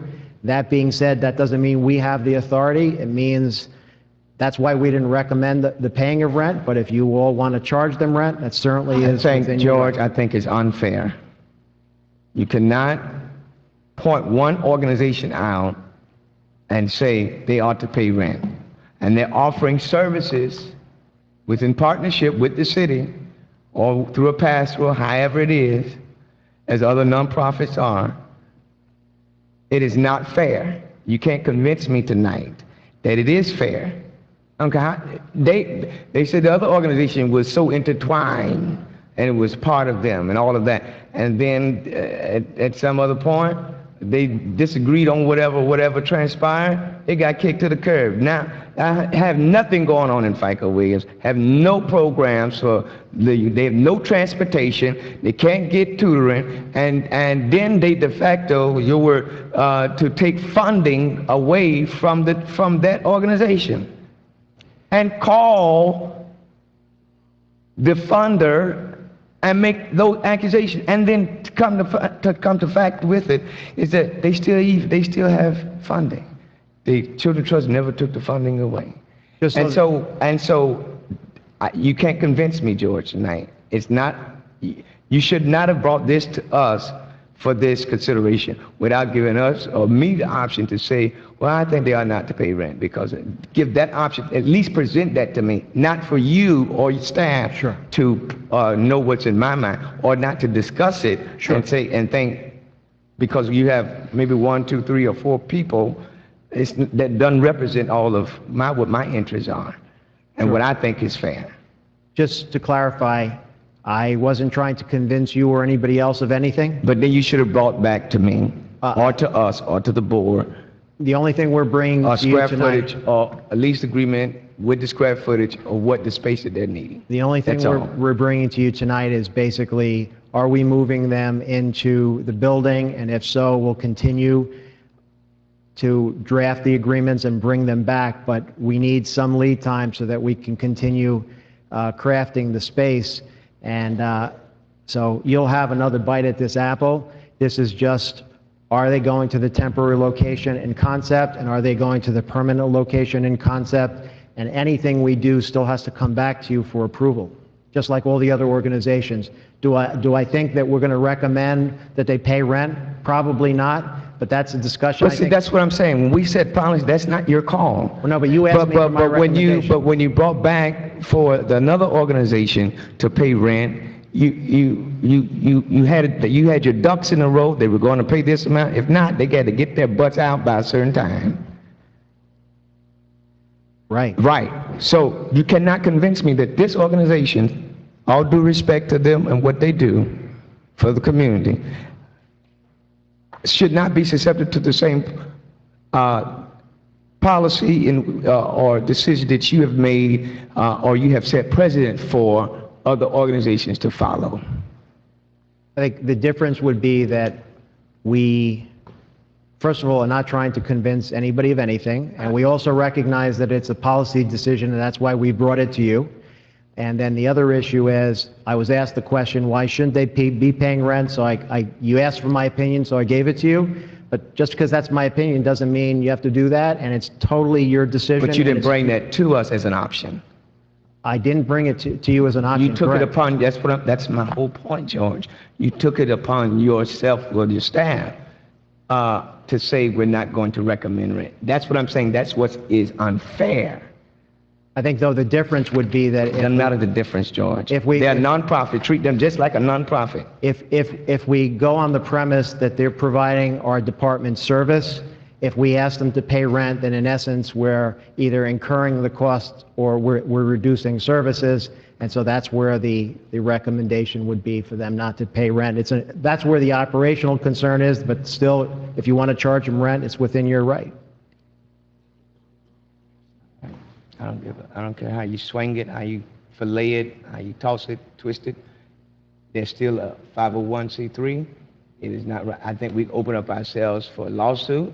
I think we open up ourselves for for persons to come back and say what makes this organization different. And we cannot, in writing, identify why they are exempt. We cannot. We've not decided as a board, as a policy, to do that. We've not put in writing as a board in policy what makes nonprofit exemption for not paying rent within, we're not talking about fee waivers, we're talking about occupying a building for 365 days out the year. We have not as a board done that.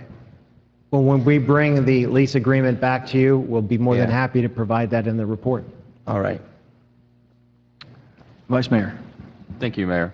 The only question I have, or the only concern I have with not making a decision tonight about the future of SOS is that I don't want to get into a situation where we temporarily move them from one location to another location, specifically in the sports complex, to then find out, no, the council decides not to move them on with the police department, and now we're struggling, where do we put them after that? And we have them in a facility which could be very marketable or very good for our city to be sold, and now we either make them homeless or we're stuck with a use there that maybe is not the highest and best use. So for me, I would prefer to say that we're going to move them along with the police department as a whole versus saying temporarily only for a little bit of time, and then now what do we do with them afterwards? And they're in a building that is a higher and better use could be used for than serve, not-for-profit, so to speak.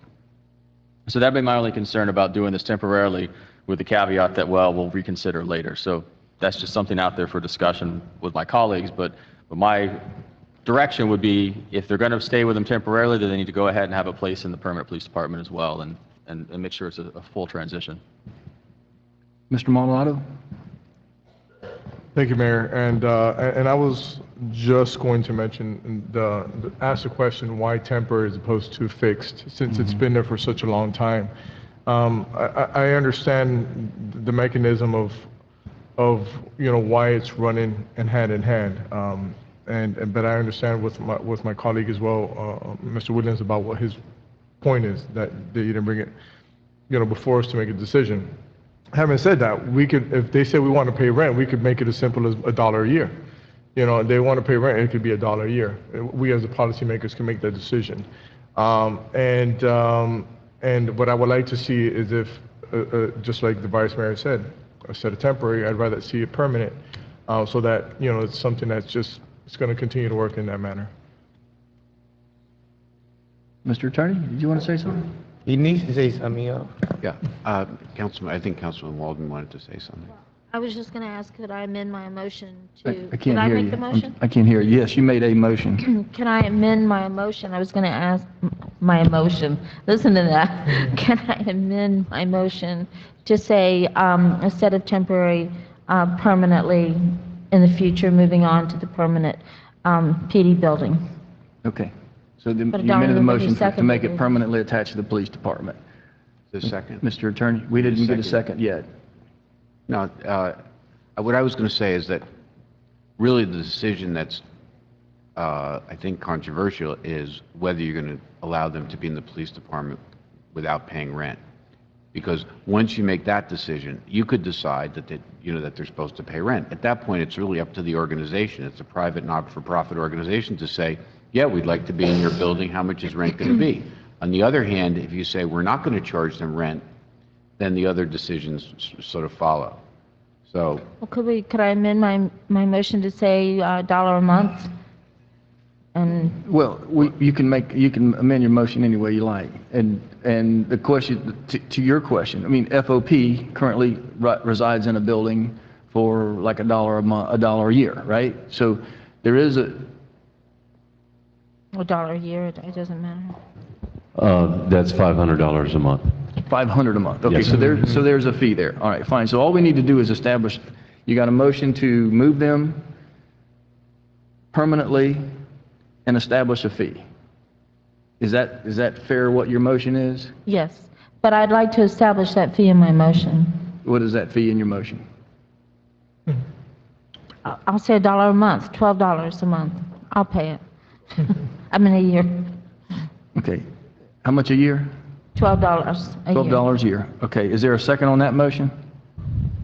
Second motion. Second the motion. Okay, Mr. Vice Mayor. Yeah, my only you had me up until, making sure there was a permanent location for SOS, so long as they wanted to be in the police building, they would be in the police building, there'd be a space there. But once you start establishing a fixed rate tonight, I don't feel that I have enough information to go that far. I think I'm more than supportive of the $1 a year. I don't think I have an issue with that, but now I don't have enough facts to make that decision. So that's my only concern about tonight. Now, when we see the lease come back, then we have a fixed amount, we have $1 a year, I can make that vote then. But that's my only concern I would raise. May I answer his question? Let me get Mr. Williams. That's Mr. Williams? Yes. Yes.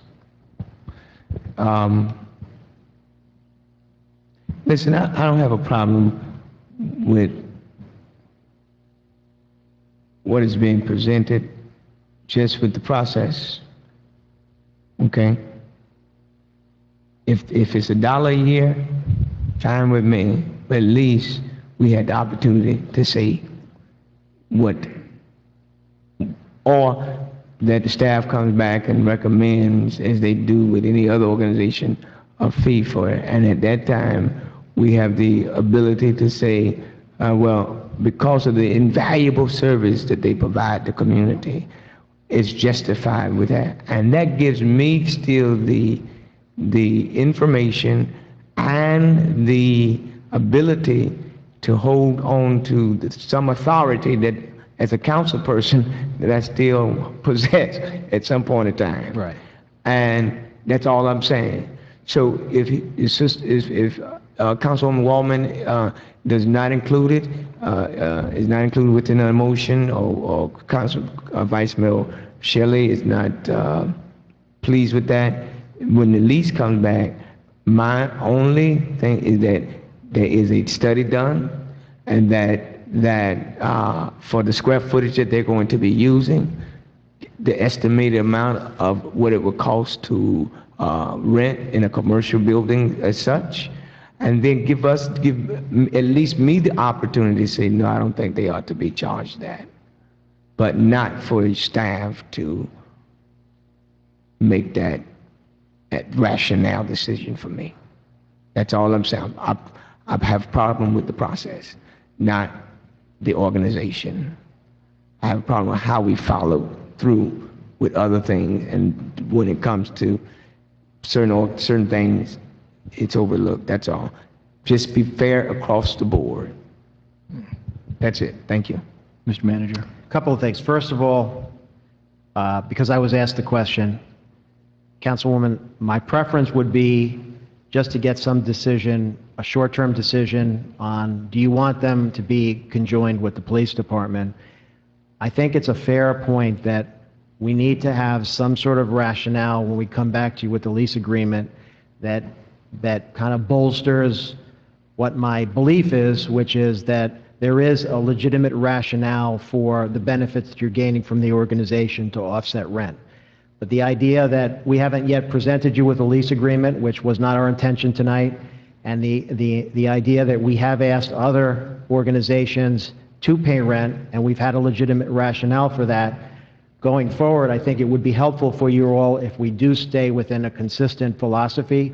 And in order to do that, it would be more helpful if we can prepare the data for you so that we can outline what the organization is doing for us, how the police department feels about them, and why they feel they should be part of their operation. And then I think everybody will feel much better with the decision. But I would hate to slow down the whole renovation process, because we really want to get this thing finished. November, December is a big month for us in terms of finalizing this thing, and we start moving people in.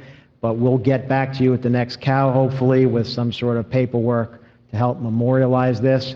And I think my guess is you're going to all feel comfortable with the decision. That being said, it's totally within your rights. And again, just for the record, the only reason I mentioned no, my own thoughts on this matter tonight was because I was asked the question, why haven't you proposed rent for that? And the whole plan was to come back to you with paperwork, assuming you agree philosophically that you want them within the department. Ms. Walmer. And I'm fine with that, George. I'm fine with that. It's just that I personally know the service that these ladies do, and I know how important it is.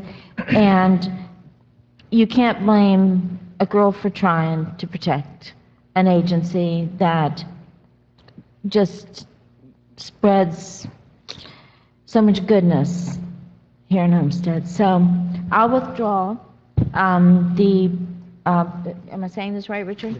The part of my motion about how much the lease should be. I respect my colleagues. I respect all of that, but when the time comes, I mean, I just want to understand, and I really don't need an answer, I'm just talking out loud, but when I hear people say, well, you have to tell me why, you have to tell me why, I think we've told you why tonight. So that'll probably be within the report that'll come back through the city manager's office. So I'll withdraw the dollar amount, but I'd like to move forward with the permanent location with SOS to be housed with the police department. You're the second. You okay with her withdrawing? Okay. Thank you. Okay. Mr. Mayor? Who's talking? Chief. Oh, Chief. Sorry. I just want to say one quick thing. I've been here for almost 35 years. The 23 years that SOS has worked with the police department in this city, it's been remarkable. Mm-hmm. Without them in this city, I don't think these poor people would even survive here. We started the program 23 years ago because the poor people that live in Homestead, all the agencies and everything that was provided for the people in this community, it was in Miami. That's why SOS was started, to take care of the poor people in this community that couldn't go north. And we put together this program to give them the same services within walking distance. So as the police chief from Homestead, I've seen everything they've done. I was here when we started it. So, I just think that based on the things that they do here, we do need to work together in unity. Dealing with domestic violence, we have a detective that deal with nothing but domestic violence, and that person is working directly with SOS. I know what they do. Without them, we wouldn't even have a city with people that has problem, because every time we have a problem in this city, who did you contact? You contact SOS. Mm-hmm. That's who deal with every issue here, including the homeless. So I'm a big supporter of that, and I'm going to fight for that. And if I got to pay for it, their rent, I'll pay for it. I just want people to understand where I'm coming from. I don't have a problem with them paying rent, but based on what they've done in this community over 23 years, I think they deserve to be in a building for free, based on what they've done for this community. That I could sit here and say that I've been here for 34 years and I've seen what they've done here. So that's where I stand on that. And Sandy, is nowhere in the world you should even feel bad about what you've done. You've always done what was right. You always done what was ethical, professional, and you haven't done anything that was criminal. So as a police chief, I got to support you and stand behind what you're doing, and I'm going to do that. Thank you. Thank you, Chief. Mr. Williams? Yeah, and as a council person, I'm not questioning her ethics, Chief. I'm not questioning your ethics. I'm not questioning your longevity. I've always supported you, haven't I? I've always supported what you've come to me with. I'm not questioning their ethics or what their contribution is in the community. I'm saying about the process. And that ought to be left up to the council for us to decide that. That's it. I'm not questioning anybody's legal authority or their ethnic awareness of what they've done. I'm questioning the process. And it's not about a dollar amount rent. It's about for me the process. It's about going through the process that we have put everybody else through. It's about that. It's not about a dollar amount. It's about what we have said in stone, what we have done for others. I think everybody ought to be susceptible to the same thing. So defending them or giving, that's not what my intentions with my words. I ought to be able to verbalize what I feel without having to have some reactionary kickback to what my words are.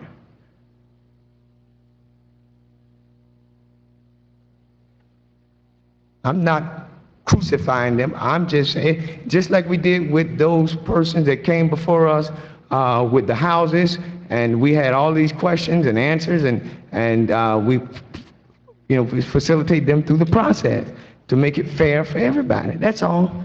Just all I'm doing is keeping the same rhythm in which has been started. Okay. This is a public hearing. Anyone would like to speak for or against this? I'm closing the public hearing. You had a motion and a motion by Judy, Ms. Wallman, and a second by Mr. Maldonado for moving them and long-term connecting them to the police. Okay? Roll call, Madam Clerk. Councilman Williams? Councilwoman Wallman? Yes. Councilman Burgess? Yes. Councilman Maldonado? Yes. Vice Mayor Shelley? Yes. Mayor Porter? Yes. The motion carries. Tab 11. Request for waiver, usage fee for We Care of South Dade. Staff, anything? We Care of South Dade is requesting that mayor and council authorize the city manager to waive usage fees in the amount of $600 for the use of FICO Williams Community Center for fiscal year 2015. According to the city's code, chapter 20, section 20-11, fees and charges, the city council sets fees and has the right to waive parks and recreation fees by majority vote. We Care of South Dade is a 501c3 nonprofit organization that has been serving South Dade since the early 80s. We Care of South Dade holds its monthly meetings in FICO Williams Community Center, as well as its annual brunch. This is kind of the same theme as the last issue, which is we're just trying to get your approval for things that have been going on for years that kind of just morphed into something without formal approval. Okay, I need a motion for extending the meeting for another 30 minutes. Motion. Is there a second? Second. All in favor? Aye. Aye. Questions from council? No questions. This is a public hearing. Anyone from the public would like to speak on this, you're welcome to speak at this time. Close the public hearing. Mr. Williams. So what are they doing at FICO Williams? They're meeting once a month or what? Councilman Williams, yes, sir. They have their monthly meetings for 40 people. They use the historic room for 2 hours once a month, sir. And what are they doing? Sir, they're having their meetings about the We Care. It's their monthly meetings that they have. And they've been having this, I guess, for a while. But then I notified them that I can't, give it to them for free, that you have to ask for a waiver or you have to pay. So in essence, we did say to them, you have to pay, and they said, well, we don't want to pay, how do we not pay? And then Dennis said, well, you can go to the council and ask for a waiver, so that's why this is before you. And we don't know what they meet about.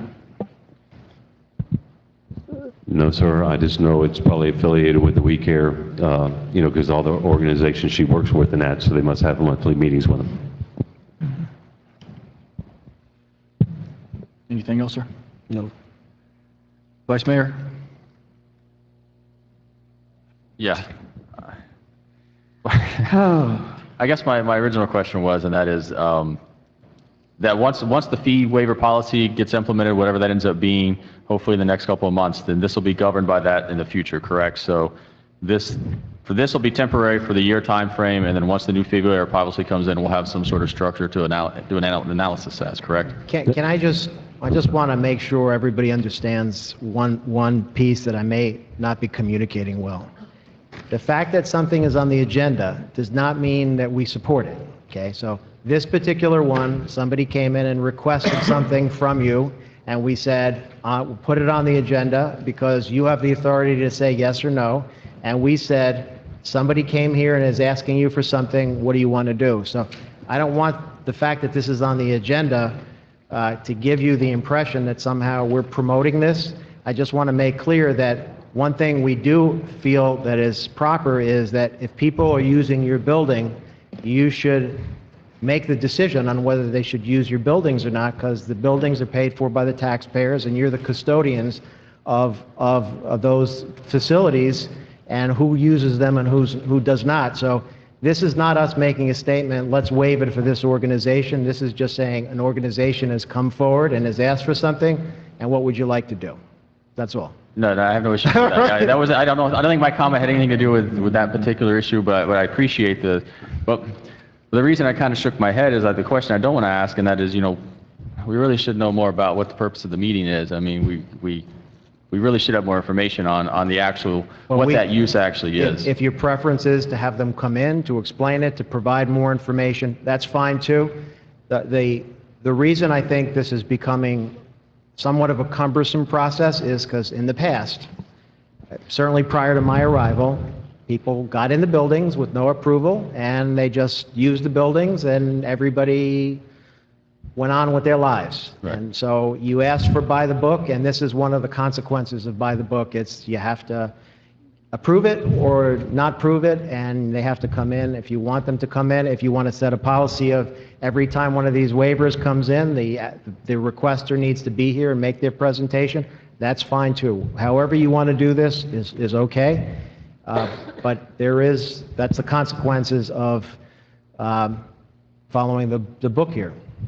Sometimes it's not pleasant because things that have never been questioned before get questioned, and the person who's been using the building all these years says, hey, what are you doing? Why all of a sudden are you questioning stuff? And I think that's really the policy decision that was made. No, and I agree with all of that. I agree. Just with the question that I have is that, yes, I expected maybe someone to elaborate. I see the letter in here. I know there's a letter in the letter tab does that kind say of mentions what it's a collaboration of other not-for-profits that kind of meet to discuss how they can serve the area. But, it would be good to have a little more detail. And if your preference is to have them in, we can hold this off to the next meeting. If you can waive it for the first month, we can just... And again, because it's a temporary in nature, it's the first year, and then it gets caught up by the fee waiver process going forward. We can reevaluate it then. I'm not going to hold on to you, but I just asked the question, that's all. And exactly right. What you're saying is that since this is before the waiver fee policy has been in effect, they're having a meeting coming up. So what it is, we're going to go ahead and waive it for the year, and in the following year, they would have to fill out an application just like anybody else, and then you would have to back it or not back it. Yeah, or at least waive it until the policy kicks in. So whether we give them the full year or maybe until whenever you think January. The net goes in the water, and sometimes a dolphin gets caught in the net. So I'm indifferent. I just raised the first question was my real question, and then that second question makes a lot of sense. We really should know more about what they're doing. So I'll leave it to the council to majority rule. Mr. Burgess? Thank you, Mayor. I agree. I want to know what they're doing, just because they're collaborating with other people.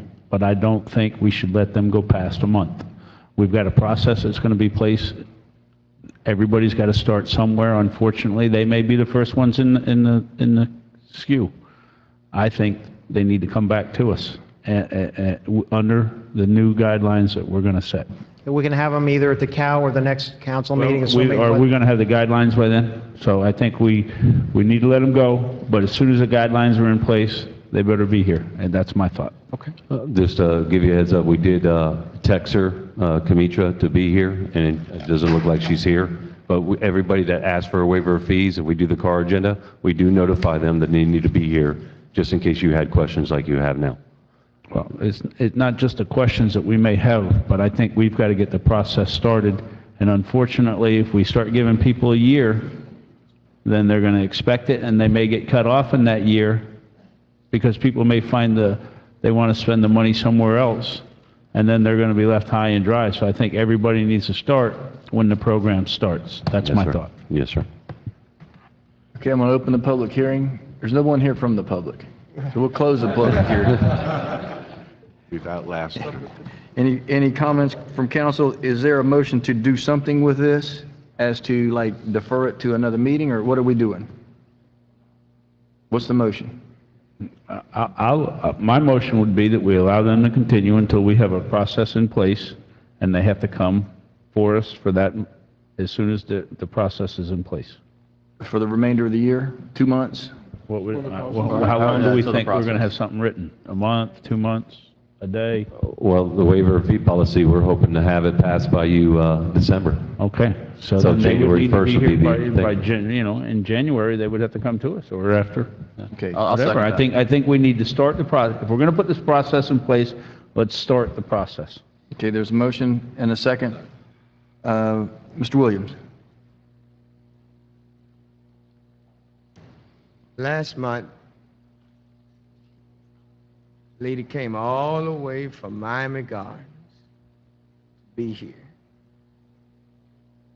to get her fees waived, or to ask, tell us all about, provided us all material about the adoption agency as it relates to their support network. They meet, and if she can be here, drive all the way hike from Miami Gardens, Opelika area, give us all materials about what they do, how to give them.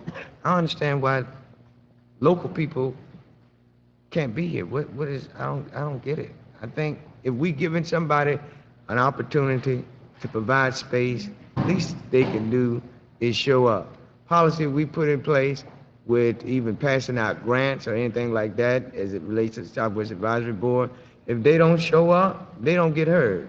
I don't, you know, you're asking the city and the taxpayers to burden, to reserve these costs, and then I just don't get it. At least tell us about what your program is about and why we should be waiving these fees.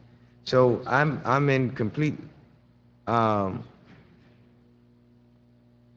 really disagree with my colleagues tonight on this particular one, because I don't see no reason why the person could not be here when you have people driving all the way to try to sever their programs.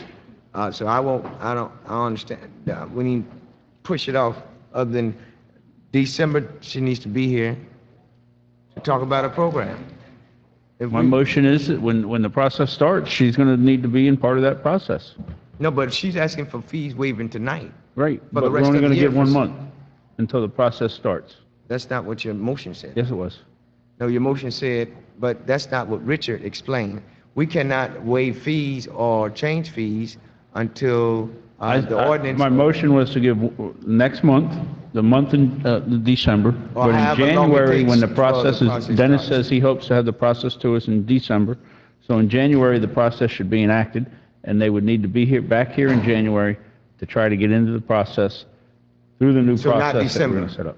Not December, January, you want? Well, we would give them the December, the ability to have their meeting in December because we won't have the process in place. In January, the process should be in place because we're doing it in December. So I will allow them to have the December meeting and then get into the process because we hope it's in place by January. That's my motion. Take it or leave it. And Councilman Burgess, just to clarify, once the policy is adopted, they don't have to come here anymore. What they're going to do is fill out the application, and then we'll send it to you by email. Then you decide if you want to waive the fees or not. Okay, I just want to let you know that they don't have to come here. Yes, sir, I just want to make sure you clarify. Okay, there's a motion and a second. I'm going to open up the public hearing. I close the public hearing. Roll call, Madam Clerk. Councilwoman Waldman? Yes. Councilman Burgess? Councilman Maldonado? Yes. Councilman Williams? Yes. Vice Mayor Shelley? Yes. Mayor Porter? Yes. The motion carries. Now, who do we want to move up? Who's been sitting here all night? Tab 19? Do we still have, You want to move up 19, or? you want to get rid of these guys? You want to get rid of these guys? Yeah. Okay. Okay, you want to do tab 13? This first settlement? Okay. Okay. 13. Resolution of the City Council of the City of Homestead, Florida, approving a settlement of all claims, including the workers' compensation claim of Brian Kennedy, providing for an effective date. Report from staff. Mayor, as discussed at the August 12, 2014 attorney-client session, the city attorney is bringing forward a resolution settling all claims concerning the workers' compensation claims of Brian Kennedy as recommended by Eric Stetton Litigation Counsel. Approval of workers' compensation settlement agreement is required as recommended by Eric Stetton. Questions from council? I'll open the public hearing at this time. Yeah. Close the public hearing. The motion was made by Mr. Burgess. Is there a second? Second. Okay, Mr. Williams? Yeah, I think when we do these settlement agreements, some needs to be stated on the record of what the settlement agreement is. We can't be, The settlement on this we- case, we do everything in a vacuum. okay, I think the public ought to know when we're selling these cases, yes.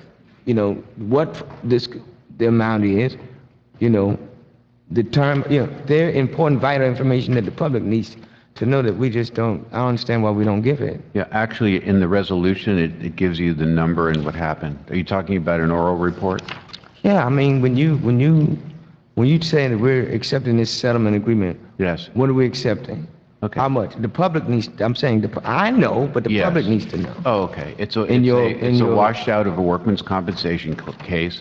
The employee involved was a police officer who injured his knee in a chase, and we're settling all the workman's compensation issues for $40,000. Thank you. You're welcome. And that settles his issue with his knee for the rest of his life. Yes, and Anything he's against- also agreed not to, I mean, he's been working as a trainer and other things, and he's resigned from all those positions, so that's the end of his service to the city of Homestead. Okay, so there was a motion and a second. Roll call, Madam Clerk.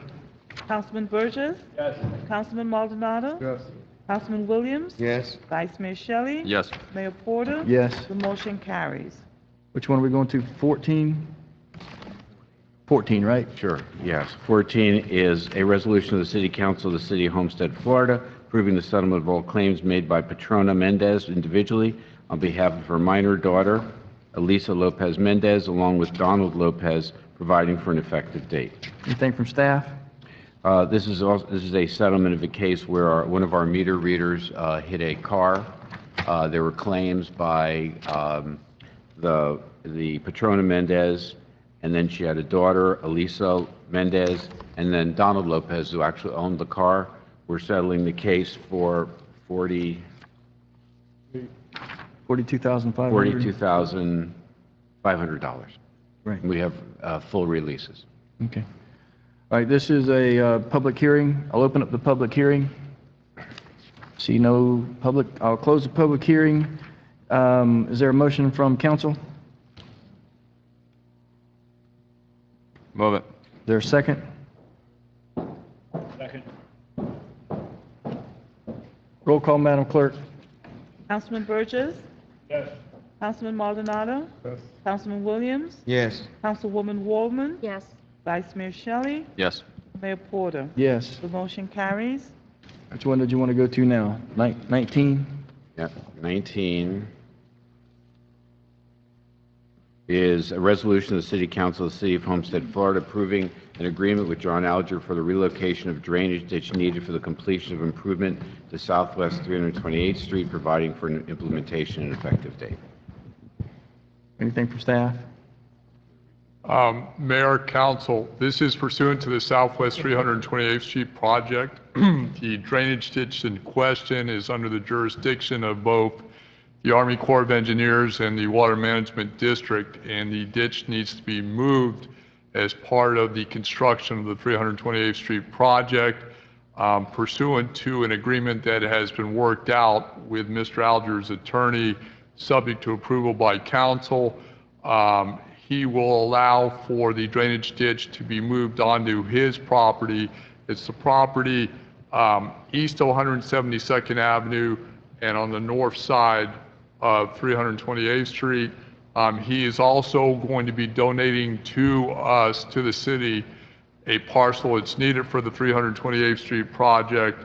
And he's also going to provide for easements necessary to construct or dig the new drainage ditch, and also put in a pump that the city has agreed to, subject to council approval, to construct or to build as part of the ditch relocation.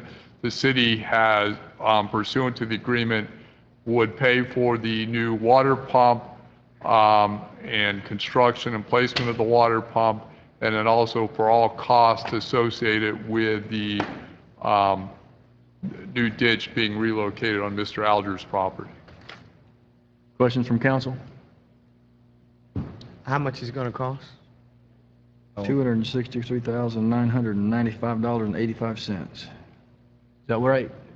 The Yes, cost? well, there are two items and there's estimates. One is for Mr. Alger's out-of-pocket expenses, going to a maximum of $80,198.25.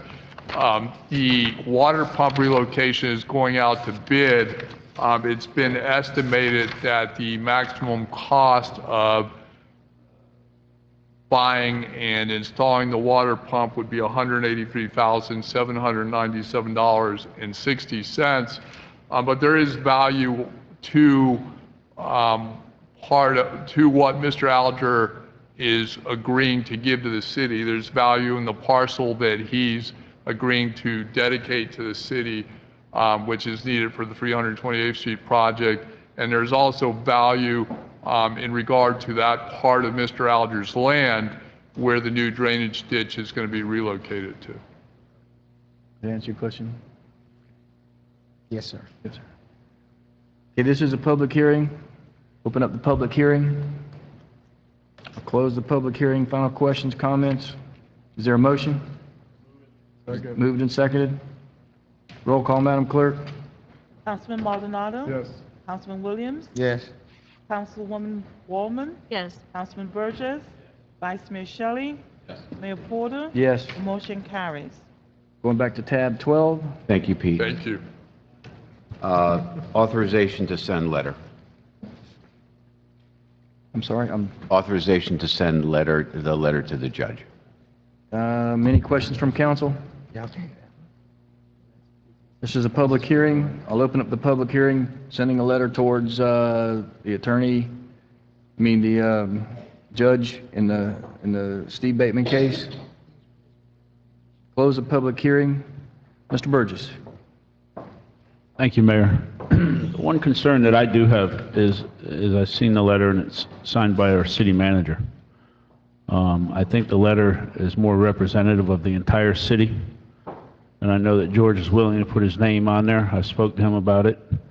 But I think it's probably prudent on our part if we put the city. George may not be here forever. I would hate to see him and his fine reputation and his work be tarnished, or not tarnished, but perhaps looked upon differently by people as he may move on one day, as we know how the winds of change come through on a manager. And I would feel more comfortable signing this letter, the City of Homestead, rather than just George Gretsch, city manager. Thank you. So your suggestion is it goes on a city letterhead with all of the mayor and council? I believe if we're up here tonight talking about it, then yes, that's what it should be. And it should be signed the entire city of Homestead, not just our city manager. I'll sign it. I'm not embarrassed to sign it or scared to sign it. I'll put my name out there. Everything I've read in there, as far as I can tell, is truthful. And without any question, it has been brought forward. It's been in depositions. It's fact. So I've got no problem in putting my name on it. But I think that we should also look at this as a whole and say, look, the city of Homestead is behind this, or the majority of the city of Homestead. And I don't think that we should put the burden of this letter on Mr. Gretsch. Mr. Mayor, the way that, for instance, the way we sign audit letters, even though we have just somebody sign the name Weiss Sirota Helfman, or the way that an accountant would sign their audit. It would say, Malafirman and Company. And so if you wanted to have it come from the city, but not have any individual people sign it, you would just, it's usually somebody with nice handwriting, just signs it, City of Homestead. Vice Mayor? Couldn't we also do it like we pass our resolutions with a little block at the bottom that says the votes, yes, yes, yes, yes, yes? If you want to, I'm just trying to give you lesser options in case people felt uncomfortable having their actual name on it. Well, but it's no different than the vote we're taking tonight No, it's to not. authorize the No. manager to send it, so that way no one, If, No. you know, it just Yeah, shows that we were we could official put it in the action. form of we could attach on top of it a motion, you know, showing that a motion was made to approve the letter and how it was done, and then the letter could be attached to the motion, or we could, we could, if Yeah, the however, council wants to do it that way, you we'll actually figure out have a way to just- do it. Just like we do everything else. Yep. Okay. Ms. Waldman? I would caution us to sign it City of Homestead. I mean, I'd rather have our names on it, or like you say, the block or whatever, because there are citizens of the City of Homestead that could take offense of that. So that's, I was just trying to give you options. I know It could be you are. city council, city of Homestead, or you could have your But- individual names, whatever you want. I would just caution us to say City of Homestead, because that's representing all the citizens of Homestead, and, you know, However you want to do it. Okay, so the resolution, if we put a resolution together, we all vote on the resolution, it shows who's in favor and who's not It's in going to be favor. a motion because a resolution has to be in writing, but I would put a motion together that looks just virtually like a resolution. Okay, well, we'll put some sort of motion on the table. Now, John's got a motion to sign it by City of Homestead, but we can, right, Could be, or I said the council, whatever. right. Excuse me, I don't think we should put the entire burden on George and knowing that somewhere down the line it could be misconstrued as he looks to further his career or a change of career or something like that. Okay, Richard, craft something real quick for us, just, and let's see if we can get a motion on, we can follow that motion. if I all think fine. that the options are either just says city council, city of Homestead on the bottom, and I would show the by unanimous vote or something like that, or it could have this letter has been authorized for sending by the city council, the city of Homestead. I sort of like the city council, the city of Homestead. That way, it's not the city of Homestead because of what Councilman Waldman said, but it shows that it comes from the city council. I like the city council, city of Homestead. I think that would be good. Okay, City Council, City of Homestead, motion to authorize this letter to be sent forward to Honorable Judge Luck. Is that fair enough for everybody? Yep. Yes. Is it, so John, that's your motion, and is there a second? Couldn't have said it better. I agree with you. And the motion seconded? Yes. Did I open the public hearing? Okay, No public. this is a public hearing. Anyone that wants to speak for or against? I'll close the public hearing. Motion's been made. Roll call, Madam Clerk. Councilwoman Waldman? Yes. Councilman Burgess? Councilman Vice Mayor Shelley? Yes. Mayor Porter? Yes. The motion carries. Thank you. Where are we now? Tab We're on 15, resolutions. Hold on one second. Vice Mayor, did you I say- just had the question, as far as the letter itself, are we going to tweak any of the wording so that it comes? The motion approved, sign, the letter the way it is, Okay. but I will change the letter a There's a little couple of bit. sentences in Yeah, there. that where Yeah, it we'll change identifies it. someone else as the sender versus the council as the Yeah, sender, so I just want to make sure we'll that that's adjust it. modified. Yes. Yeah, we'll Okay. adjust it. Okay, that was the same letter, but it says, it starts out, I am the city manager, City of Homestead, so we'll need to change that a little bit. Move on? Move on, please, sir. Okay, this is tab 15, resolution of the City Council of the City of Homestead, Florida, authorizing the purchase and installation of a X-static, anti-electrostatic, hold on. Moved. Antimicrobial ultra playground turf, ADA compliant artificial turf at Blakely Park for the City of Homestead Park and Recreation Department from Superior Park Systems pursuant to City Code 2411, exemptions from competitive bidding, providing an effective date. Questions from council? Mr. Burgess? Thank you. Dennis, when we did Blakey Park, this wasn't done, or this was done faulty, or what happened? No, sir. When we were first developing it with CRA, the plan showed mulch. The thing is, mulch you can use. It's covered under the ADA. The only thing is that the mulch gets kicked out of the grass and on the track. Then we have to clean it up every night. We thought going with the static artificial turf for all the stations will be a lot better. Gotcha. And this is a new type of turf, which we did at Audubon Park, which is non-static. You don't get shocked or anything like that. I'll second the motion. Moved and seconded. Okay, this is a public hearing. I'll open up the public hearing at this time. Close the public hearing. Any final comments? Roll call, Madam Clerk. Councilwoman Waldman? Yes. Councilman Burgess? Vice Mayor Shelley? Mayor Porter? Yes. The motion carries. Tab 16. Question for the council. 16 is a replacement of a trash crane. 17 is replacement of a trash truck, and third one is groundwater monitoring of former Homestead landfill. Put them all Is there any- together? Can I do them all Do together? them all together? Okay, so I'm just going to read three and you'll vote on them together. Okay. A resolution of the City Council, City Homestead, Florida, authorizing purchase of one trash crane to be used for collection of bulk trash to the city's Public Works Division from Navistar pursuant to Florida Sheriff's Association Vehicle Award Systems Contract 14120904. It's authorized in City Code Section 211.1, exemption from competitive bidding, providing for implementation and effective date. Resolution of the City Council, City Homestead, Florida, authorizing the purchase of one trash truck to be used for collection of bulk trash by the City Public Works Division from Navistar pursuant to City Florida Sheriff's Association Vehicle Award System Contract 14200904. It's authorized with City Code Section 211.1, exemption from competitive bidding, providing for an implementation effective date. Resolution of the City Council, City Homestead, Florida, accepting proposal and approving work authorization for semi-annual groundwater monitoring work associated with Mayor Roscoe Warren Municipal Park between the city and Lanigan Engineering Environmental Services, Inc. pursuant to continuing contract awarded under RFQ 2013-07, providing for an effective date. Any questions from council? I'll open up the public hearing on 16, 17, and 18.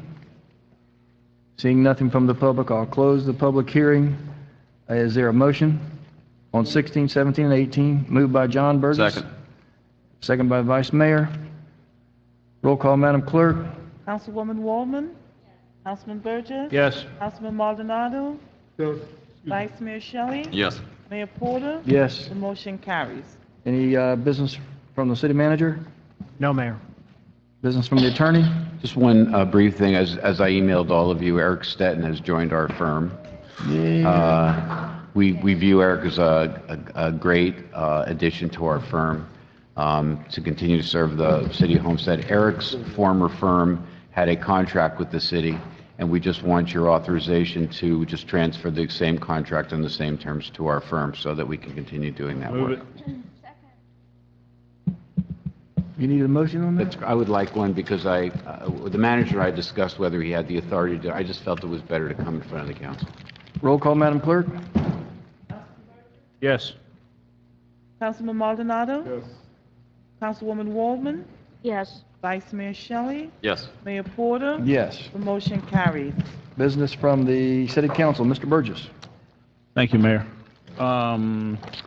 Couple quick things. Julio, since we were speaking of the light at Oasis and 152 and how the county has left us hanging there, any updates on that light for us tonight? They're actually still working on the acquisition of the right-of-way for the light poles. I will contact them again this week and we'll respond to you in writing as to where they're at. I think now we're at a point where we need to start getting stuff in writing from them because they're not following up with their... And if you need to, if you and I need to ride down there or whatever, that seems to get their attention. So I'll be more than willing to ride down there and waste a day with them. I'm there. Thank you. Mr. Cordino, through your department, we've talked a while back, and you may have left, and Michelle may have been here that night, but we had talked about two things, moving the planning and zoning meetings, and then also taking where the developers are allowed to count lakes and reducing that and changing that. Any updates or progress on those couple of requests? Yeah, where are we going? On the Planning and Zoning Board meeting, we did reach out to the existing P&Z board, and all but one agreed. The board is up for reappointment. So if the council likes, we can move the meeting immediately starting December, or we can wait until the new reappointments are completed. I'll have the reappointment list for the next meeting. Thank you. So we will start January? I would think, that would probably be, if we're going to reappoint next, I think then we should probably start the process in January, Sure thing. if that's good. Say great job to all the utilities workers, all the public works folks, and everybody from the city that partaken in the Ford Championship weekend. The city looked good. All the utilities and everything were up and running without a flaw. as we spoke about earlier, they had a big problem the week before in Phoenix, so I just want to say to them, the police department, superb job getting everybody in and out of here. We had extremely large crowds. I know Major Kennedy was there from whatever time in the morning to whatever time in the morning on the other side of the day. So job well done to everybody that was out there making sure that Homestead had its best foot forward. Mr. Attorney, Keysgate Charter School came to us a while back and we gave them a lease. And we were promised an A school. We don't have an A school. There seems to be a lot of calls for service out there from our police department. Do we have anything in the lease to make them uphold the promises, or what can we do to make them step the program up? Right, thank you. And yes, Red Apple Inc. or whatever it was, Ed Pasquale is their attorney. And last but least? What would be helpful is if, I don't know if there's some list of things that. Well, the worst thing just happened several weeks ago, was in the news just 10 days ago, was a sexual battery or alleged sexual battery that took place out there. Right. And that's very disturbing that something like that can happen on one of our campuses around here.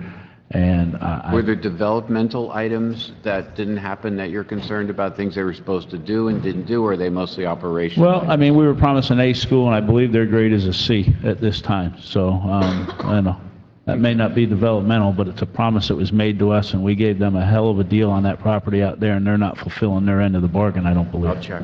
Thank you. So last but not least, I just want to say happy Thanksgiving to everybody, to the staff, to my colleagues, and all the people of Homestead.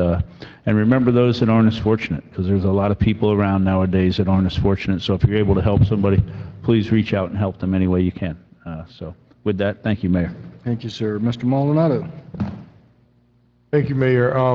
One question I have, and what Councilman Burgess brought up was, if we could get within the agreement that we have with Keysgate Charter School, what we were giving them in reference to the fields. I think we had an email come before us just recently. One was sent to myself. I believe I forwarded it to staff in regards of a baseball field. They're asking the question, they have a great baseball program from my understanding, and they want to know why they can't use the other fields that accompany the school. And so they were asking, myself to follow up with that. Now, the one thing I did see from them was that they were using the field, and I don't know if they had permission or not. I was out there using the facilities, jogging around and running around, and I saw there was a baseball team out there, and I was wondering, were they renting out that facility or not? So maybe you could shine in on that. Sure. I'll let you know, I did see the email, and we're going to be, I thought it would be better if I contact a person one-on-one so I can explain to them. What it is, the lease agreement says that they have we turned their one baseball field where it's right next to a dormitory, and they wanted soccer fields. So those two soccer fields, they made that one baseball field soccer. Now comes in, the high school comes in. Now they want to have a baseball program. They don't have a baseball field. They contacted me, and they're asking me to, if they could use the field. Well, I told them, yes, you can use the field, but these will be the prices. So the problem is, I guess, they want it for free, which we don't give them for free, sir. Okay, so yeah, so the question was just to clarify, in our agreement with them, what is the agreement that we have? Only for the soccer fields only, because we were already in agreement with LA at the time. Okay, perfect, thank you. You're welcome, sir. That's it for me. Mr. Williams. Yeah, thank you. Let me ask a few questions. I had this to the police department. Was there a shooting at the VFW on Saturday night? Oh my God. Was there a shooting at the VFW on 4th Street on Saturday night? Or Sunday morning? Yes, it was. Okay. Was anybody injured? Yes. Yes. Do you know the magnitude of calls that we get from the VFW for what they do? is there a lot of calls going, activity going towards the VFW for fights or shootings, anything like that? No, not this time. We had a lot of them in the past, but recently, probably for the last 6 months to a year, no. I don't think so. How are the emails generated out? Who decides what's important to send an email out of a shooting or anything? Either myself or Major Kennedy, or either one of the captains that's in charge of uniform patrol. Okay. So when we have shootings, is that normally an email that's usually generated? Yes, it does. Okay. Is there a reason why email wasn't sent out? No, it wasn't. I was out of town, and if it wasn't sent out, it was probably my error. I should have got it and sent it out when I got back in town. One of the persons called me about it, and I said, well, usually we would get emails if there's like a shooting or something major like that happened. I didn't know that there was a shooting, somebody got injured. Were they did they survive? Or do we know what the status of it is? Yeah, the person survived. As a matter of fact, we found the person that was involved in the shooting, and I think as of today we probably made an arrest. I'm not sure. Mm-hmm. But this is probably the first time that it wasn't sent out to anyone. In the last year or so, normally I send them out to everyone. Don't get a response. I don't know if anybody read them or not. Yeah, sometimes we have to try and decode them, because you talk in the police language, and sometimes you say, well, so my question is that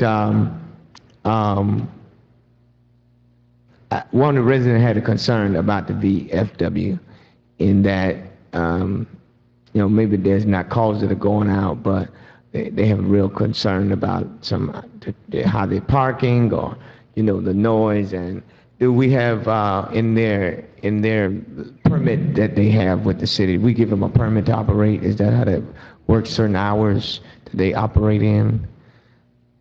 I don't know about that. I know that if it's a nuisance, we address it, and we've addressed it over the years. And it was running smooth for the last year or so that I know of. Because I thought we required off-duty officers out there at one time. Yeah, I think we, I don't know if we still have them down there or not. I can check and see, because we got them all over the city. But I think we had them there, and a lot of times, you can't get officers to work certain hours because, a lot of guys don't want to work that area. Mm-hmm. Some guys, don't want to work because it's not enough hours involved. But I know over the years we had people there, and a lot of times we base it on whether or not we're having problems or not. And the Elks Lodge down there. Oh, Elks Lodge. We haven't had that many problems down there. It's been really slow. I was surprised that happened. I was out of town when I came back, and I saw my email, and I was surprised that it happened. But the guys were on it right away, and they took care of business. So, again, that was my error because. Did you know if it happened in the club or outside? I think it was outside. Within the perimeters or just within the confines? Within the confines. Yeah. All right. I guess this may be for the question for the development services. Is their operational? What are they legally operated for hours? And if it does persist to continue of such violence, what are our options? I'll go back and check the business tax receipt and see what their hours of operation are, and I'll report back to you. Typically, that would be if there is violence there. I imagine that would be a police or a code issue. Mm-hmm. So, what will be perhaps offhand what will be our options if there's something like that continues to persist? As a council, I imagine we have the opportunity to revoke the business license. Yeah, we would look up the stats and see how many problems they're having over a period of time. Mm-hmm. If we feel it's a nuisance, we would bring it back to the council and we'll revoke their license. Mm-hmm. We have them shut down. We've done that in the past to businesses around the city.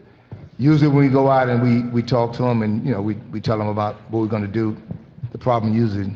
Well, I guess my concern is that it's, of course, bullets doesn't have names, and the intended target of innocent bystanders, how many people are out there. It's a neighborhood area, and it's not conducive, I don't believe, for that area. So if, to me, that's serious. Somebody gets shot within the confines of that area. I mean, if it happens, in other cities or municipalities, usually, my understanding is, more of intense investigations are done. The time that it was in, were they supposed to be operating within that time frame? So those are the kind of questions that answers I'm looking for within this, because I'm very concerned. To me, that's not anything that's a small deal for me. No, and we're looking into it, Councilman William, and it is a concern, and it's my concern because it is a safety issue. And I would definitely let you know that we definitely going to look into it, and we're going to take the necessary action, as far as what the business is doing, and I'll get back with you, Okay, thank you. Whatever we find from this thing. It's just something that we're not going to tolerate, in the city. Yeah, I think especially that area, very concerned about that took place in that vicinity. I think a couple years ago we had some issues. A couple years ago with that Elks Lodge, and if that's going on, I think one time before, a couple of years ago, it was a stabbing, and so if it's those kind of things are going on in that kind of atmosphere, that kind of area, to me, it's not a benefit to the community at all. It's always a nuisance. So I just need some more details on that, if you don't mind, Chief. What is the next question I have is with the landscaping on 4th Street. Where are we at with that? I mean, it looks horrible. Do you want to go ahead? You got weed. I mean, it's Andy, I tell you, I'm frustrated. It's horrible. Any other thoroughfare in Homestead, it wouldn't look like that. Councilman Williams, it's my understanding that all of the planter beds in the new streetscape were weeded and replaced with new plantings. Not 2 weeks ago, but I personally haven't visually verified that myself. So if that hasn't happened, then that's something I rode by there today. I'm riding down there every day. I will check on it first thing in the morning just to see, because it's my understanding that they went in to all the beds, removed all I'm of the... talking about from Flagler down to Redland Road. I understand. Yeah. And what you're saying is not there. I was discussing from 6th all the way to Well, Redland right, that's Road. what I'm telling you. Oh, so from Flagler to 6th, you want us to check? Okay. Right, that's what I'm telling you. I'm saying from Flagler down to Redland Road. I mean, it's just unacceptable. I don't know how we... All right.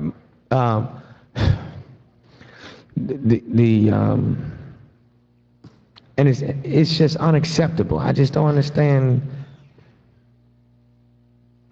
Went on a ride along with the parks, and where we at with filling those with the gravity and all of that? Where we at with the rocks and filling some of those issues? Because I hadn't seen not one thing done. That's been over a month ago. And the right-of-ways, me and Julio are getting together to work on that list for you. And the other items, the alleyways, we took care of. We took care of the sign issues. Everything on the list that we've done except the right-of-ways are the only ones pending, sir. Okay. You're saying the cutting, right? You're saying the cutting of the voltage lines and all of that, that's been done. I notified John Camaroso, who's the supervisor. He notified me that that's AT&T. It wasn't high voltage power, so they're not responsible for that. So I put a call in with AT&T to have it trimmed. Okay. They haven't done it yet, but I'll follow up with them, but I did notify AT&T. Okay, now what about the gravel on those roads and those spots that we identified on each street? Y'all have not started on that? No, we have not. We're going to be working on that when I talk to Julio Can about I the get- right-of-way issues. You know this has been an ongoing issue for about a year, right? That's You know it's what- taken a year? That's what you told me Yeah. when we were in the right-of-way. So when it do, is it 2015 I need to be expecting? No, it wouldn't be 2015, sir. We're I'm going I'm being very serious. I'm not joking, understand. because when it comes to my area, I just don't see the enthusiasm, George. I just don't. I call in issues and problems, and I don't get the type of response. Whether the east side, I know the mayor made his speech tonight about we all represent each certain area, all the city, but there's certain areas that get more attention than others. That's just the truth of the matter. That's just the truth. When can I get my area to be up to par? I just want fairness. I understand that. I worked on everything on the list except the right-of-ways and the road area, which I've talked to Julio, which we have a meeting tomorrow, and we'll discuss it to see what options we can do to get it done. And what we can do for you, Councilman, is we'll get you an update, and we'll provide it to the council as well of all the items that were on your list, what got done and what's remaining. And then, Dennis, do you have an estimate on when you expect to have the rest of the items done? The items that we have left, City Manager, is right-of-ways and some road areas and alleyways that we have potholes in. We also, like I said, most of the list, we found some trash holes Councilman Williams was complaining about, which we filled in. There was some street signs down that we repaired. We've done most of the list except the right-of-ways, which is a pretty So big high why don't price. you get the list together this way everybody can have it, and then also an estimated time of completion for the other projects? Sure. And hopefully, Councilman, before the end of the year, we can have most of that done. Right. When they come in, Julio, to do the bulk garbage, I mean, they dig craters on the southwest side. You go to the east side, I guarantee I go in Keys Gate, I'm not going to find any craters. They are so delicate when they go. I just want my area to be treated equally and fair. Don't, you all see the craters, they're huge. And George, it's when solid waste goes in to those areas, they need to be just as delicate as they are on the east side of town. It's just, I'm just saying, I'm frustrated. I'm very frustrated. I understand, and I'm wondering, Julio, can you explain why the crater issue is more prevalent on the Because we can fill the holes, and then I've seen them come through there, and they're digging them up. I'm watching them. Let's get an answer to that, and It's the same operators that are working on the east side are the same ones that work on the west side because they basically rotate. So it's not a matter of that there's different people doing different work on different areas. Julio, I know that. That's why I'm making my statement. Yeah. No, I understand, and I don't want to make excuses for them because I'm not out there with them when they're doing it. But go out there with them. My suggestion. Correct, and the issue is sometimes the gravel that's there. If it's loose gravel, the claw will pick up more gravel than in other areas where it's not loose. That could be an issue. Also, the usage of certain locations. If there's an area that gets used a lot in terms of having waste being put out there for pickup every single week, then of course there's more activity, and that could create some issue in terms of removal of materials. But this is something that happens everywhere. Julio, but when the operators see that, they ought to immediately call into the office and say, yes. we need to fill this hole up. It shouldn't have to take Correct, me and to go out. That's part of our operations is for them to tell us, because it actually makes the work easier for them when it's full with gravel rather than then having to dig into. Julio, can I ask you, crater. the supervisor of this operation is Milton? Milton Bailey. Okay, why don't we just have Milton provide us with a weekly report of Will do. additional craters, and this way we can start tracking them. Documenting, sure. And then we can start making sure that somebody is held accountable for these.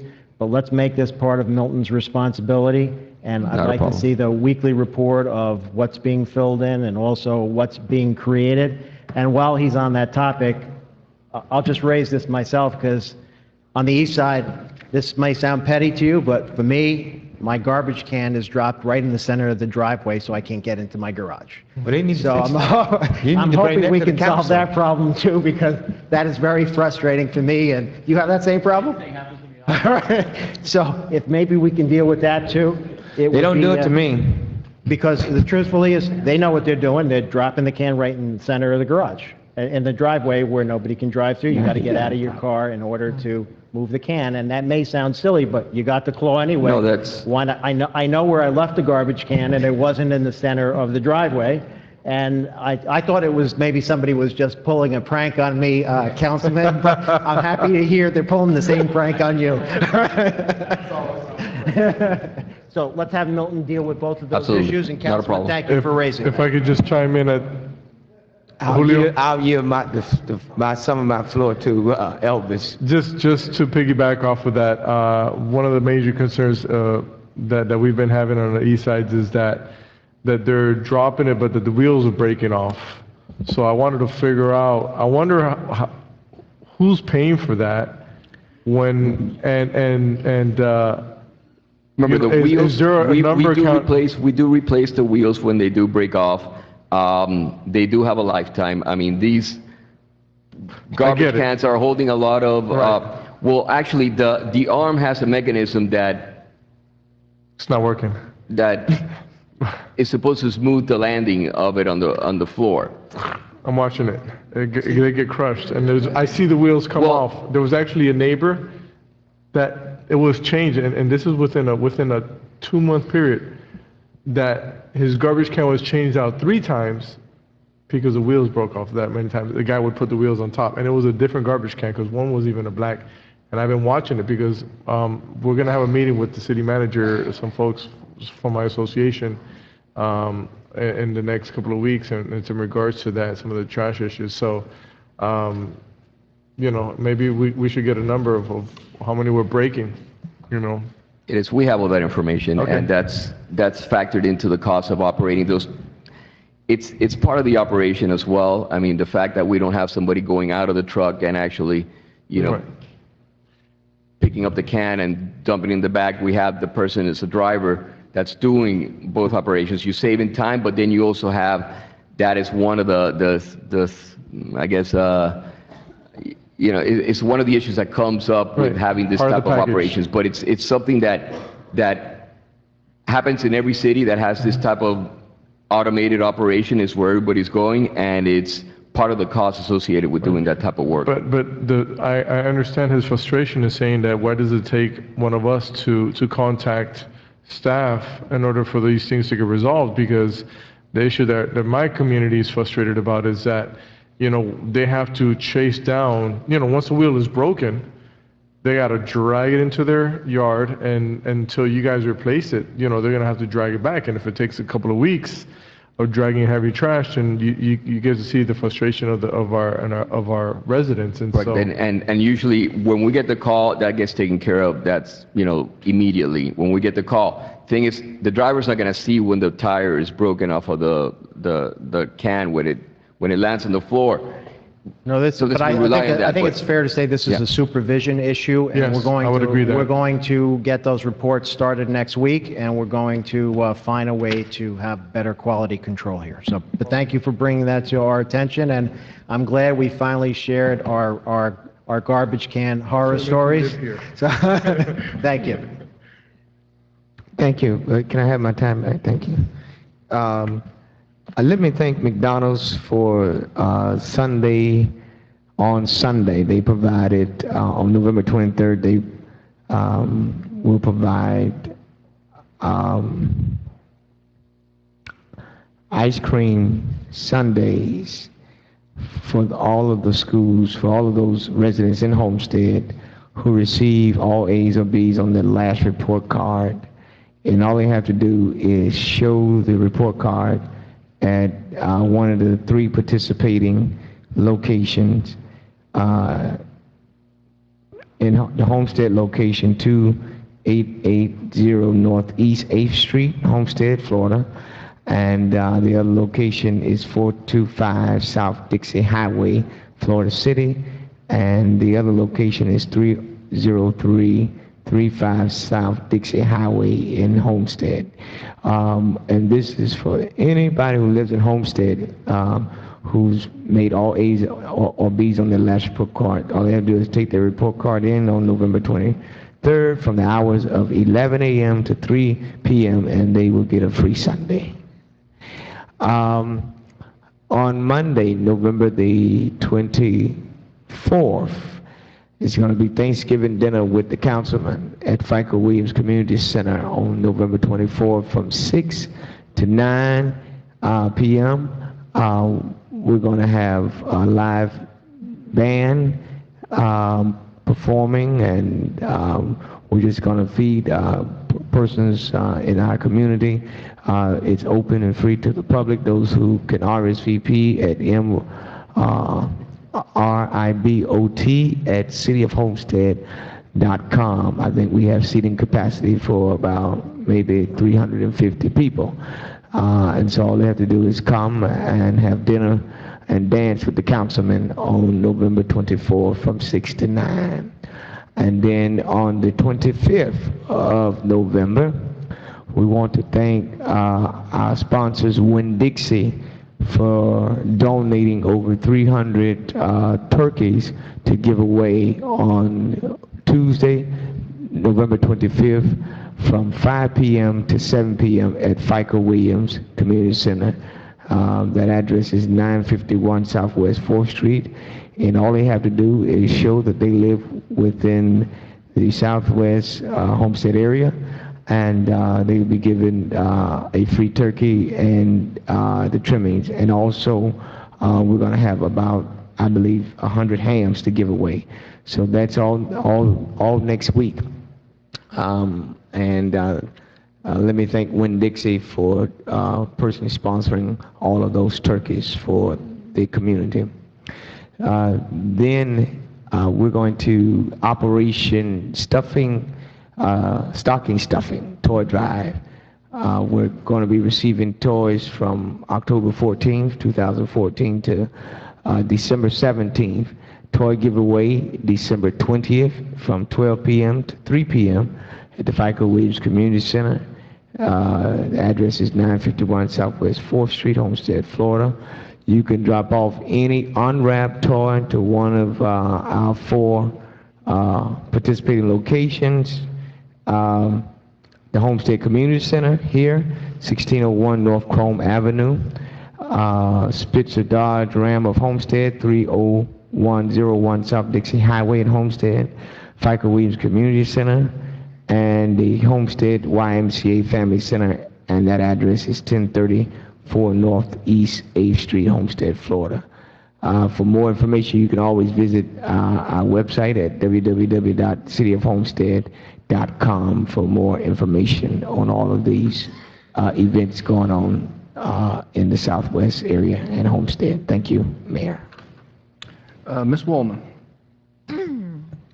Well, all I gotta say is my garbage men love me, because my garbage can is right where I put it, and they leave it right after they empty it in the exact same spot. So I guess baking cookies every now and then for them helps, but that may help. That may help. Joe, or somebody, could you tell me what's going in Oasis there by Casavanas? I'm getting a lot of phone calls. I don't know, so. A dialysis center. Oh. No Fuddruckers, huh? No Fuddruckers. No Fuddruckers, just Five dialysis Guys. there. Okay, just Not checking. as exciting. That's the rumor around town, that Fuddruckers or Five Guys was going in there. So I had to check that out. People are. I wanted to also say a thank you. I know they've gone to the Homestead News Leader, or South Day News Leader, because they've really been covering a lot of things. I want to thank Vice Mayor Shelley for helping me out, and I really appreciate their attention. I want to say thank you to my Pineapple Gala members that I'm a charter member of the group. We had the championship taste last week. Barbara, thanks for coming, and those of you who came out. We had over 600 people, and it's for the NASCAR Pediatrics unit. This is my important announcement. The Homestead Holiday Community Party is Thursday, December 11th. We're just now starting to tell people. It's from 6:30 to 9. It's a free community event. However, there's limited space because it's at the Villages of Homestead Clubhouse, and we can only fit around 400 people. So it's free, but you need a ticket, just like we do with Dinner with Santa and all the other things that we do. So you can pick up your tickets at Parks and Rec starting December 1st, and it's limited to 4 per family, right, Dennis? And they will be gone. So it's very important if you want to go, you know, especially I pray the council will come. Just let your assistants know how many tickets you need, and so we can make sure that we have them available for you. And once again, I've been doing this for years. I do a toy drive for the soup kitchen. Many times it's the only gift that they'll ever receive, you know, during the holidays. So I want to invite my council, if any members, if anybody would like to join me in that particular toy drive, I'd love to have you, because toys are getting harder and harder to come by, and they count on my Santa Claus and these elves to hand these toys out, and it would be so sad if we didn't have enough. So I'm asking everybody that comes to the holiday party to please bring a new unwrapped gift. It could be books, toys, whatever you want to give. I would be very appreciative for it. Also, there's boxes all over town to drop toys in. I want to say a big thank you to Vivian and HR and Barbara in your department, because I know you both reached out to me, and Vivian's department put out an email to the entire city employees, all of them. So appreciate it. Hopefully our employees will, you know, bring a toy by. And Barbara, thanks again for your participation. And of course, Christy, you know, what can I say? She's feeling better, so she's back. Reefs across America, just this last November 10th, the day before Memorial Day. As I said earlier, we placed over 1,200 flags on military graves, and we want to do this with Christmas wreaths again this year. They're $15 a piece. You know, I'm asking if my colleagues would match me. I'm doing $225. 15 reefs. We're really down. We need donations. And the reefs are live and they're placed on military graves. You know, whatever you can do would be very grateful and helpful. And I encourage you to come out. Mayor, you were out there with us with the flags, and it's very heartwarming, and join me as we do it. And with that being said, I'll just say happy Thanksgiving, and thank you, Mayor. Thank you. Mr. Vice Mayor Shelley. Thank you, Mayor. Just a couple quick announcements. First is to announce the launch of the Homestead National Parks Trolley for this upcoming season. So last year was a great success. It was a big hit, a lot of riders. It starts this weekend, November 22nd. It runs through April 26th. It runs every Saturday and Sunday. The trolley is free. There's a guided ranger that talks to you all about the parks. It goes to Everglades, Biscayne, and Bayfront Park, and admission to those parks is also free. So it's a great time. Come out this weekend, and the focus this weekend is on the kids. We'll have junior ranger programs at both Everglades and Biscayne National Park so that the kids can get their junior ranger badges.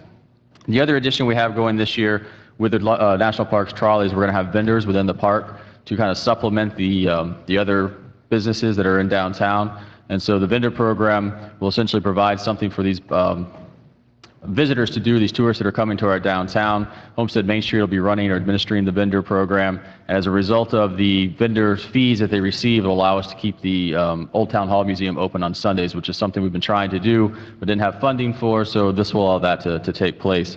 So that's exciting news for this season.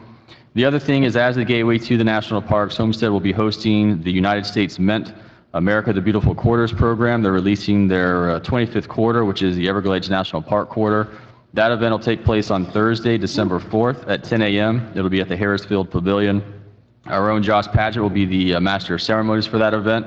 And they'll have, following the ceremony, Community Bank will conduct a coin exchange. So any coin collectors that want to get the first Everglades quarter, go there. You can buy them by the roll. Any kids that are there get their own free quarter, so they'll get a quarter as a, I guess, an incentive for being there.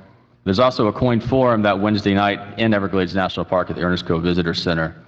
The last item I have is the City of Homestead and the YMCA are holding their second annual Jingle Bell Run, which will originate at Homestead Hospital and go to the Homestead YMCA. It's a 3-mile race. Last year we had, I think, more than 200 participants. We're looking for even a bigger turnout this year. It's a professionally timed event. It's right around sunset, so it's a nice aesthetic pleasing run as well. And it ends at the Homestead YMCA. The proceeds go to the scholarships for members of the YMCA or YMCA families, underprivileged families. And I think I covered everything. That's all I have now. Thank you, Mayor. Excuse me, Mr. Mayor, before I forget, because I've been reminded like 6 times, and I've forgotten 6 times, I need to request an executive session in the Bobby Ray versus City of Homestead case. Okay, sir. Thank you.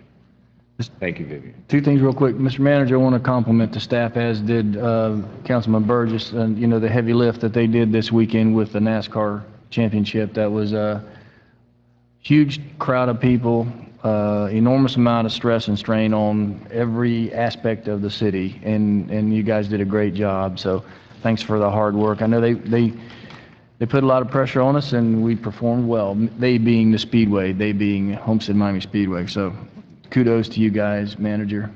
Also, I just have one appointment to the Mayor's Crime Watch Committee. It's retired police officer Cliff Patterson. Could I request a motion for him to be added to the committee? Is there a second? Second. All in favor? Aye.